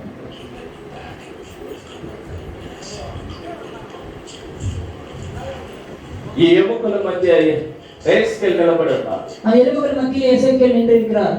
దేవుడు అడుగుతున్నాడు, தேவன் கேட்கிறார், నరపుత్రుడా, மனப்புத்திரனே దీని గురించి ప్రవచించి అంటున్నాడు. இதை குறித்து தீர்க்கதரிசனம் உரை என்று சொல்கிறார். ఎస్కేల్కి ఏం అర్థం కాలేదు. எசேக்கியேலுக்கு ஒன்றும் புரியவில்லை. అయ్యా అది నీకే తెలుసు అయ్యా. ஆண்டவரே உங்களுக்கு தான் தெரியும் ஆண்டவரே. ఇప్పుడు ప్రవచించమని చెప్పిన వెంటనే అతడు ప్రవచిస్తున్నాడు. தீர்க்கதரிசனம் உரை சொன்னோனே அவன் சொல்கிறார். ఆ ఎండిన ఎముకలు ఎలా చేరుతున్నాయి చూడండి. அந்த உலர்ந்த எலும்புகள் எப்படி சேர்ந்து మాంసం ఎలా పుట్టుకొస్తుంది. அதில் மாம்சம் எப்படி உருவாகிறது பாருங்கள். ఇప్పుడు అంటున్నాడు దానికి జీవాత్మ కలుగుతుందా అని అడుగుతున్నాడు. ఇప్పుడు అది జీవం మరుమా என்று கேட்கிறார். అది నీకే తెలుసయ్యా. ஆண்டவரே உங்களுக்கு தான் தெரியும் ஆண்டவரே. ప్రవచించు వాటికి జీవాత్మ కలుగుతుంది అని. நீங்கள் தீர்க்கதரிசனம் உரை அதுக்கு జీవాత్మ வரும் என்று சொன்னார். నలు దిక్కుల నుండి జీవాత్మ కలుగును గాక అన్నాడు. నాలుగు இடங்களில் జీవాత్మ ఉరువాయதாக. ఇప్పుడు వారు జీవాత్మ కలిగిన వారై அவர் జీవ ఆవియుడవై இருக்கிறார். లేచి నడవతున్నారు. எழுந்து நடக்கிறார்கள். చప్పట్లు కొట్టి దేవుని కరగొట్టి దేవనామమును మహిమపడుతున్నారు. హల్లెలూయా. హల్లెలూయా. ఒక సైన్యముగా తయారైన ஒரு சேனையாக உருவாகினார்கள். మీరు ఈ మాటను బాగా గమనించండి. இந்த வார்த்தையை நன்றாக கவனியுங்கள். మీరు అనుకున్నట్లు రక్త మాంసాలు దేవుని సన్నిధానానికి చేరవు. நீங்க நினைத்தபடி ரத்த மாம்சம் தேவனுடைய சந்நிதிக்கு போகாது. కానీ రక్త మాంసములు కావాలంటే దేవుడు మాట మాత్రం సెలవిస్తే చాలు నూతనమైన అవయవాలు పుడతాయి. రక్త మాంసం వేరు దేవుడు వార్త சொன்ன புதிய உறுப்புகள் உருவாகும். దైవ సేవకుడిగా నేను ప్రార్థన చేసేటప్పుడు కొంతమంది బలహీనులుగా వచ్చినప్పుడు చెప్తాను. దేవదాసనం జపికపోతే బలహీనమైన వర్గాలు சொல்கிறார்கள். ప్రభువా ఈ యొక్క అవయవం బలహీనమైంది నూతనమైన అవయవాన్ని దయచేయి. ఆండవరే ఉరుపాల బలహీనమైన இருக்கிற புதிய உறுப்பை தாரவேண்டி జపిக்கிறோம். ఎందును బట్టి మాట చెప్తున్నాను తెలుసా? ఎదురునిమిత్తమైన వార్త சொல்கிறேன். దేవుడు ప్రవచించమన్నాడు కాబట్టి ప్రవచిస్తున్నాను. దీవదర్శన వరకు సమానం వరికిరేన్. నీ జీవితంలో నీ అవయవము కుళ్ళిపోయినా సరే బలహీనమైనా సరే உங்களுடைய வாழ்க்கையிலுடைய அவயவம் கெட்டு போனாலும் சரி வேதனை దేవుడి ప్రవచనము నూతనమైన అవయవాలను పుట్టిస్తుంది. దేవుడి దీర్ఘదర్శనం పుதிய ఉరుపై తரும். బలహీనమైన వ్యాధులు వచ్చినా సరే బలహీనమైన వ్యాధిகள் வந்தாலும் சரி తీరని వ్యాధులు వచ్చినా సరే తీరని వ్యాధిகள் வந்தாலும் సరి శరీర బలహీనతలు వచ్చినా సరే శరీర బలహీనతలు వந்தாலும் సరి శరీరంలో ఇదిగో దేవుడు నూతనమైన అవయవాలను పుట్టిస్తున్నాడు. శరీరத்தில் దేవుడు புதிய உறுப்புகளை தருகிறார். రక్త మాంసములు ఈ లోకానికి సంబంధించింది. రక్త మాంసం இந்த உலகத்துக்கு கூறியது. వాళ్ళు కొనిపోబడ్డారంటే రక్త మాంసములో కొనిపోబడలేదు. அவர் எடுத்துக்கொள்ளப்பட்டார் என்ற ரத்த மாம்சத்தில் அவர் எடுத்துக்கொள்ளப்படவில்லை. ఆత్మతో కొనిపోబడ్డారు. அவர் ఆవియాల அவர் எடுத்துக்கொள்ளப்பட்டார்கள். హల్లెలూయా. హల్లెలూయా. రక్త మాంసం ఎక్కడ ఏమైపోయి ఉంటుంది? రక్త మాంసం எங்கே என்ன ஆகும்? అట్నే వారిని విడిచిపెట్టి వెళ్ళిపోయారు. அப்படியே அவங்களை விட்டு போகும். మన్నైనది వెనకటి వాళ్ళు ఏమైపోయి ఉంటుంది? மண்ணானது திரும்பவும் என்ன ஆகும்? ఏమైపోతుంది? என்ன ஆகும்? ఎల్ఐసి బిల్డింగ్ మీద నుండి ఒక ఇసుక మూట తీసుకొస్తే ఏమవుతుందమ్మా? எல்ஐசி பில்டிங்ல இருந்து ஒரு மணல் கீழே போட்டா என்ன ஆகும்? గాలి కొట్టుకొని పోతుంది. காற்றுக்கு அடித்து கொண்டு போகும். హల్లెలూయా. హల్లెలూయా. భక్తుడు ఇక్కడ అంటాడు, భక్తుడు ఇక சொல்கிறார், మొదటి కొరింథీయులు అనుకుంటాను 1 కొరింథీయులు 15వ వచనం చూడండి. 1 కొరింథీయులు 15వ అధ్యాయం. దేవుని రాకడ ఎలా ఉంటుందని చెప్తాడు. దేవుడి வருகை எப்படி இருக்கும்னு சொல்கிறார்.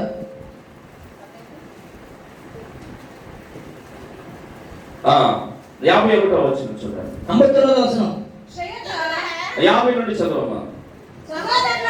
సహోదరులారా నేను చెప్పినది ఏమనగా రక్త మాంసములు దేవుని రాజ్యమును సమర్థించుకొనలేవు. అక్షయత క్షయత అక్షయతను సమర్థించుకొనదు. ఇదిగో మీరు ఒక మర్మము తెలుపుచున్నాను. మనమందరము వింటున్నాము కానీ నిమిషములో ఒక రెప్పపాటున కడుబూరం రాగానే మనమందరము మార్పు పొందుదుము. అప్పుడు హల్లెలూయా. మనమందరం ఏమైపోతామంట? రెప్పపాటున ఇమ్మై పొడిదిలే నమ్మల అప్పుడు என்ன ஆயிடுவோம்? రెప్పపాటున మనం ఏమవుతాము? మార్పు పొందేదము. మరురూపమాకపడుము. క్షయమైన ఈ శరీరాన్ని విడిచిపెట్టి అక్షయతను ధరించుకుంటాం. అలివామే ధరించుకొల్லும். అక్షయతను ధరించుకున్న వారు అలాగనే ఎత్తబడతారు. అలివామే ధరించుకొల్లం. அப்படியே எடுத்துக்கொள்ளப்படுவார்கள். హల్లెలూయా. హల్లెలూయా. మరణ భయం ఉన్న వారికి దేవుని వాక్యం సెలవిస్తుంది. మరణ భయం దేవుని వచనం చదివేది. ఇప్పుడు 54వ వచనం చదవండి. 54వ వచనం పడిపో. అక్షయతను ధరించుకొనినప్పుడు ఈ మత్తమైనది అమర్తతను ధరించుకొనినప్పుడు విజయమందు మరణము మృంగివేయబడినది. విజయమందు మరణం ఏమైపోయిందంట? ఇప్పుడు మింగివేయబడినది ఏంటో తెలుసా? యేసుక్రీస్తు అనే విజయమందు మరణము మృంగివేయబడినది. యేసుక్రీస్తు జయంతినాడు మరణం వెలుగబడ్డది. చదువమ్మా. మృంగివేయబడినది. రాయబడిన వాక్యము నెరవేరును. ఓ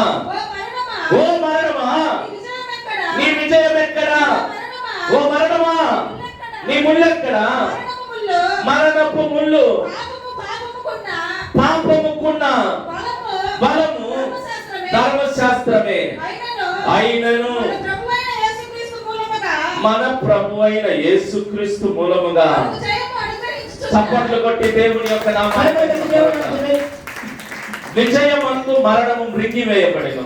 ஜெயத்திலே மரணம் விழுங்கப்படுகிறது. ఆ విజయం ఎవరో తెలుసా? ఆ జయం யார் தெரியுமா? మన ప్రభు అయిన యేసుక్రీస్తు నందుండు విజయమే ఆ విజయం. நம் கர்த்தராகிய இயேசு கிறிஸ்துவினிடத்தில் ஜெயம் தான். యేసు మరణాన్ని జయించిన, యేసు మరణத்தை ஜெயித்தார். ఈనాడు ఈ లోకములో నీ తల్లిని నువ్వు విడిచిపెట్టి ఉండొచ్చు. இந்த வாழ்க்கையிலே உன் தாயை விட்டிருக்கலாம். నీ తల్లిని విడిచిపెట్టి వెళ్ళిపోయి ఉండొచ్చు. ஒரு தாய் உன்னை விட்டு போயிருக்கலாம். నీ తండ్రి విడిచిపెట్టి వెళ్ళిపోయి ஒரு ఉండొచ్చు. தகப்பன் உன்னை விட்டு போயிருக்கலாம். ఏ ప్రేమను నువ్వు కోల్పోయినావో, எதை நீ இழந்து விட்டாயோ, దేవుడు మరణమందు దేవుడు విజయాన్ని నీకు దయచేస్తాడు. தேவன் மரணத்தை உனக்கு ஜெயத்தை தரப்போகிறார். నీకు ఒక నిరీక్షణ ఉంటే నేను ఒక వాక్యం చెప్తాను చూడండి. உனக்கு நம்பிக்கை இருந்தால் ஒரு வசனம் சொல்கிறேன் பாருங்கள். నీవు ఏ ప్రేమను కోల్పోయినావో, நீ எந்த அன்பை இழந்து விட்டாயோ, ఆ ప్రేమను నువ్వు పరలోకములో చూడగలిగిన కృపను దేవుడు నీకు అనుగ్రహిస్తాడు. அந்த అன்பை పరలోకத்தில் பார்க்கக்கூடிய கிருபை கர்த்தர் உங்களுக்கு தருவார். కానీ చూస్తావు కానీ అందరూ ఒకే ప్రేమ కలిగి ఉంటారు. நீங்கள் பார்ப்பீர்கள், கண்டிப்பாக அநேகர் ஒரே அன்புள்ளவர்களாய் இருப்பார்கள். తల్లి ప్రేమ అలాగనే ఉంటుంది, தாயின் அன்பு அப்படிப்பட்டதாக తండ్రి இருக்கும். ప్రేమ అలాగనే தகப்பன் ఉంటుంది, அன்பு அப்படிப்பட்டதாக இருக்கும். దేవుని ప్రేమ అలాగనే ఉంటుంది. தேவனுடைய அன்பும் அப்படிப்பட்டதாக இருக்கும். ఈనాడు నీ జీవితంలో ఎంతో మంది నిన్ను విడిచిపెట్టిపోయి ఉండొచ్చు. இதால உன் வாழ்க்கை எவ்வளவு விட்டு போகலாம். ఎంతో మంది నిన్ను చేయి విడిచిపెట్టి వెళ్ళిపోయి ఉండొచ్చు. எத்தனை பேர் கைவிட்டு போயிருக்கலாம். కానీ నా దేవుడు నిన్ను ఎన్నటికీ విడిచిపెట్టడు. ஆனால் தேவன் ஒருபோதும் கைவிட ఆయన மாட்டார். నిన్ను చేయి పట్టుకుని ఆయన పైకి அவர் లేవనెత్తాడు. கருத்தை பிடித்து மேலே எடுத்து ఆయన దీనులను పెద్ద కుప్పలో నుండి పైకి அவர் లేవనెత్తాడు. எளியவர்களை புனிதியில் எழுதி நடக்கிற தேவன். ఆయన శాశ్వతమైన ప్రేమతో మనల్ని ప్రేమించాడు. அவர் நிலையான அன்பினால் நம்மை நேசிக்கிறார். నీ శరీరాన్ని నీవు ప్రేమిస్తున్నావు, அவருடைய சரீரத்தை నీ நேசிக்கிறார். మాంసాన్ని నీవు ప్రేమిస్తున్నావు, அவருடைய మాంసத்தை నీ நேசிக்கிறார் என்னவோ, రక్తాన్ని నీవు ప్రేమిస్తున్నావు, రక్తத்தை நேசிக்கிறார் నీ என்னவో, రక్త సంబంధికులను నీవు ప్రేమిస్తున్నావు. அவருடைய రక్త సంబంధங்களை నేసిక్கிறார் దేవుని என்னవో. వాక్యం సెలవిస్తుంది, రక్త మాంసము ఈ లోకములో ఉంటుంది కానీ దేవుని రాజ్యాన్ని అది స్వతంత్రం. ரத்த மாம்சம் இந்த உலகத்தில் இருக்கும், தேவ ராஜ்யத்தை சுதந்திரிக்காதது தேவசனம் சொல்கிறது. కానీ దేవుని రాజ్యాన్ని స్వతంత్రించుకునేది దేవుడు అనుగ్రహించు ఆత్మ ఒక్కటే.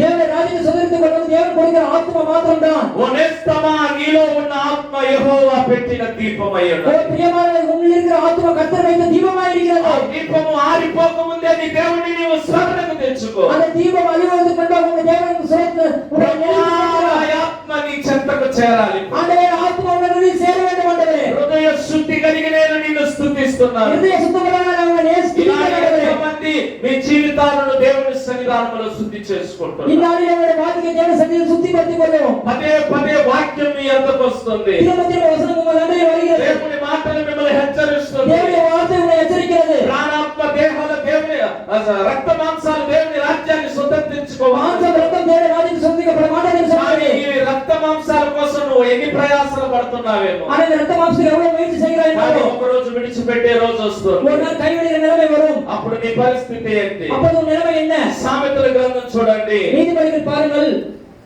5వ అధ్యాయం 1-2 చూడండి. நீதிமொழிகள் 5:1-2. నా కుమారుడా, ఆ. నా జ్ఞానోపదేశం ఆలకింపుము. ఆ.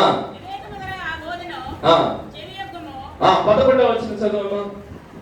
తుదకు తుదకు ఈ మాంసమును ఆ. ఈ శరీరమును క్షీణించినప్పుడు తుదకు నీ మాంసము నీ శరీరము క్షీణించినప్పుడు అయ్యో అయ్యో ఉపదేశము నేను ఎట్లు త్రోసివేసితిని. హల్లెలూయా.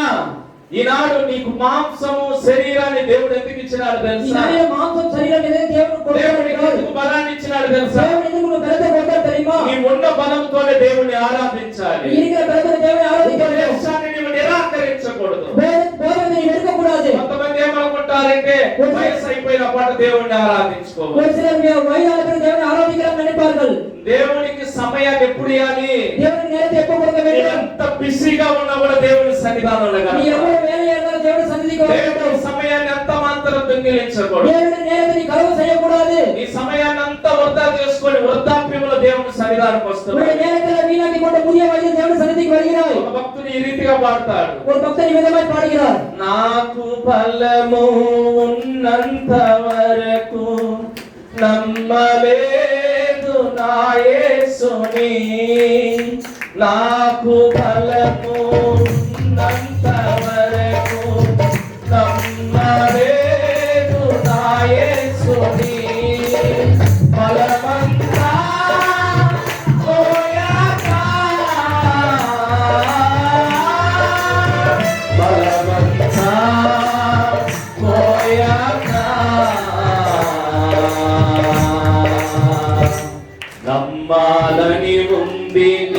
వాక్యము వినిపించుచున్నది.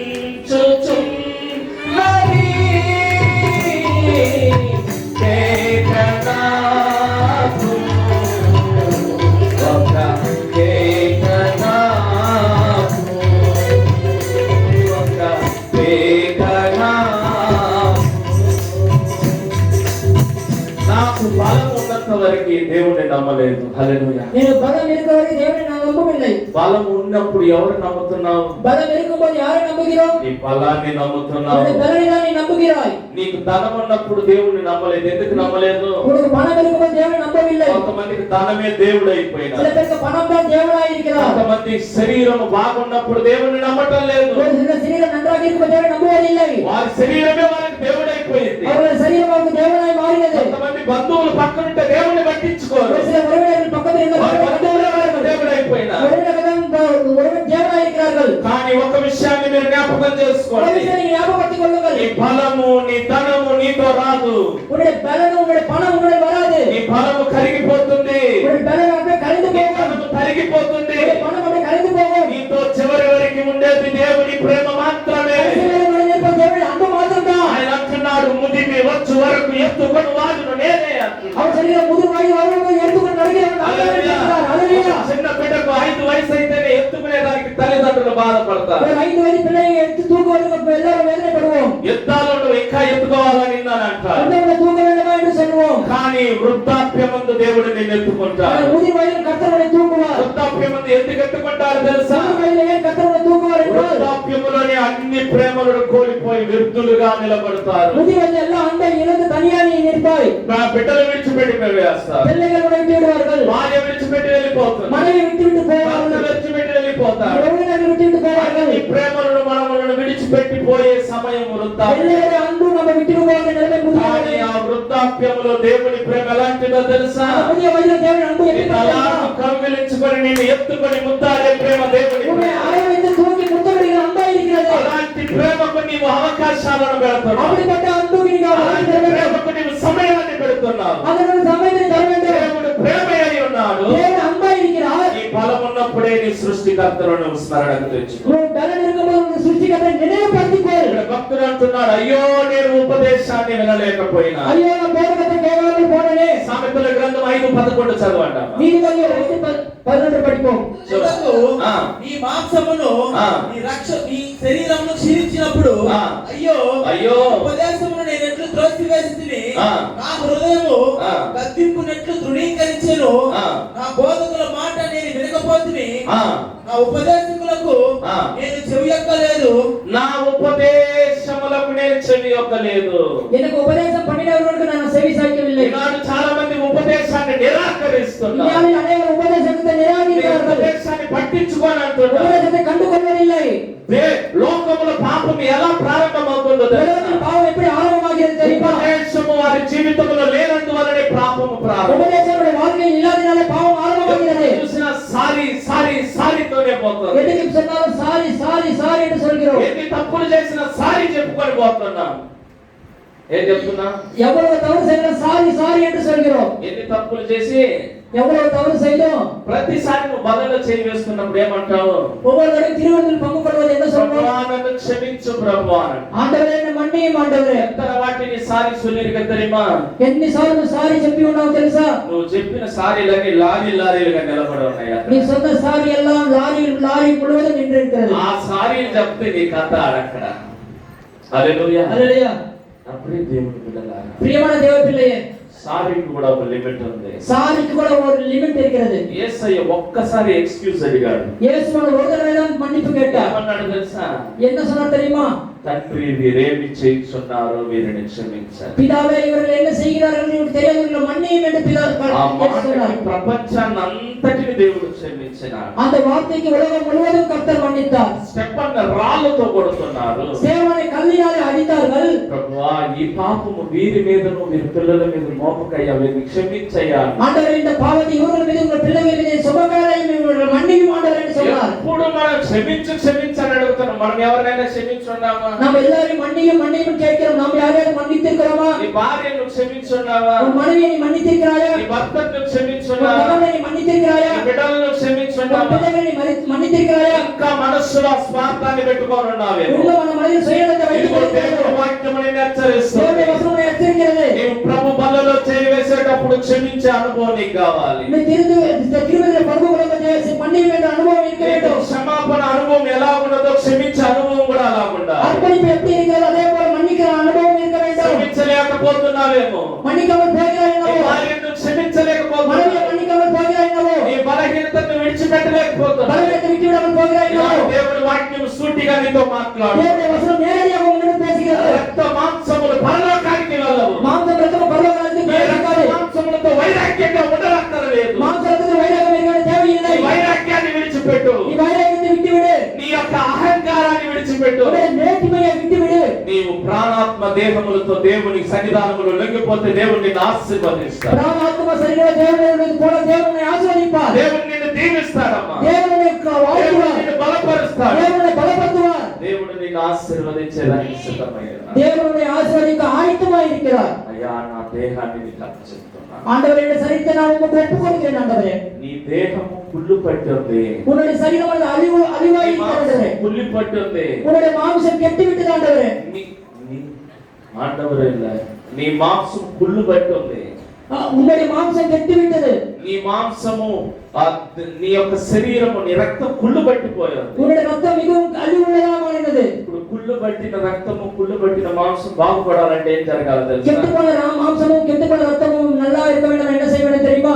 నా శరీరము తిని నా రక్తము త్రాగువాడే నిత్యం జీవము గలవాడు. என் சரீரத்தை புசித்து என்னுடைய ரத்தத்தை பானம் பண்ணுகிறவர்கள் நித்திய ஜீவத்துக்கு வாரிசாய் இருப்பார்கள். నా శరీరం కాదమ్మా, என்னுடைய சரீரம் அல்ல, నజరేయుడైన యేసుక్రీస్తు యొక్క శరీరం. நசரேயனாகிய இயேசு கிறிஸ்துவின் சரீரம். మన కొరకు ఆయన రక్త మాంసములతో ఈ లోకానికి వచ్చినాడు. நமக்காக அவர் மாம்சம் ரத்தத்தோடு இந்த உலகத்துக்கு வந்திருக்கிறார். ఎందుకు తెలుసా? ஏன் தெரியுமா? ఆయన రక్తాన్ని ఇచ్చి మన కొరకు ఆయన విమోచన క్రయదానంగా మారినాడు. அவர் ரத்தத்தை கிரியத்துக்கு கொடுத்து நமக்காக ஒரு கிரியமாய் மாறினார். ఆయన శరీరాన్ని మన కొరకు దారపోసినాడు. அவர் சரீரத்தை நமக்காக கொடுத்திருக்கிறார். ఈనాడు ప్రభు బలలో చేయిస్తున్న నీవు, இந்நாளில் திருவிழத்தில் பங்கு கொள்கிற நீ, ప్రభువా, ஆண்டவரே, రక్త మాంసములతో కాదు కానీ నాయనా, மாம்ச ரத்தத்தோடு அல்ல ஆண்டவரே, నా ఆత్మతో నిన్ను ఆరాధిస్తాను. என்னுடைய ஆவியிடம் நான் ஆராதிக்கிறேன். దేవుని ఆరాధించేవారు ఆత్మతో సత్యంతో ఆరాధి. தேவனை ஆராதிக்கிற ஆவியிடம் சத்தியத்தோடு ஆராதிக்க வேண்டும். నీ శరీరము నిన్ను విడిచిపెట్టిపోతుంది. உங்களுடைய சரீரம் உன்னை விட்டு போகிறது. నీ రక్తము నిన్ను உன்னுடைய విడిచిపెట్టిపోతుంది. ரத்தம் உன்னை விட்டு போகிறது. కానీ నీ ఆత్మ దేవుని సన్నిధానానికి చేరు. ஆனால் உன்னுடைய ஆவி தேவனுடைய சன்னிதானத்துக்கு சேருகிறது. ఆ ఆత్మ పరిశుద్ధమైనదిగాను పవిత్రమైనదిగాను దేవుని సన్నిధానానికి చేరాలి. அந்த ஆத்மா பரிசுத்தமுள்ளதாகவும் உத்தமமானதாகவும் தேவனுடைய சன்னிதிக்கு சேர வேண்டும். మన ఆత్మలను దేవుని చేత అభిషేకించుకుందాం. நம்முடைய ஆத்மாக்களை தேவனுடைய சன்னிதிக்கு அபிஷேகித்துக் கொள்வோம். ఒక్కసారి మనం ప్రార్థించుకుందాం. ஒரு தடவை நாம் ஜெபிப்போம். కళ్ళు మూసుకుందాం. கண்களை மூடுவோம். ప్రభువా, నీకు వందనాలు. ஆண்டவரே, உமக்கு நன்றி ஆண்டவரே.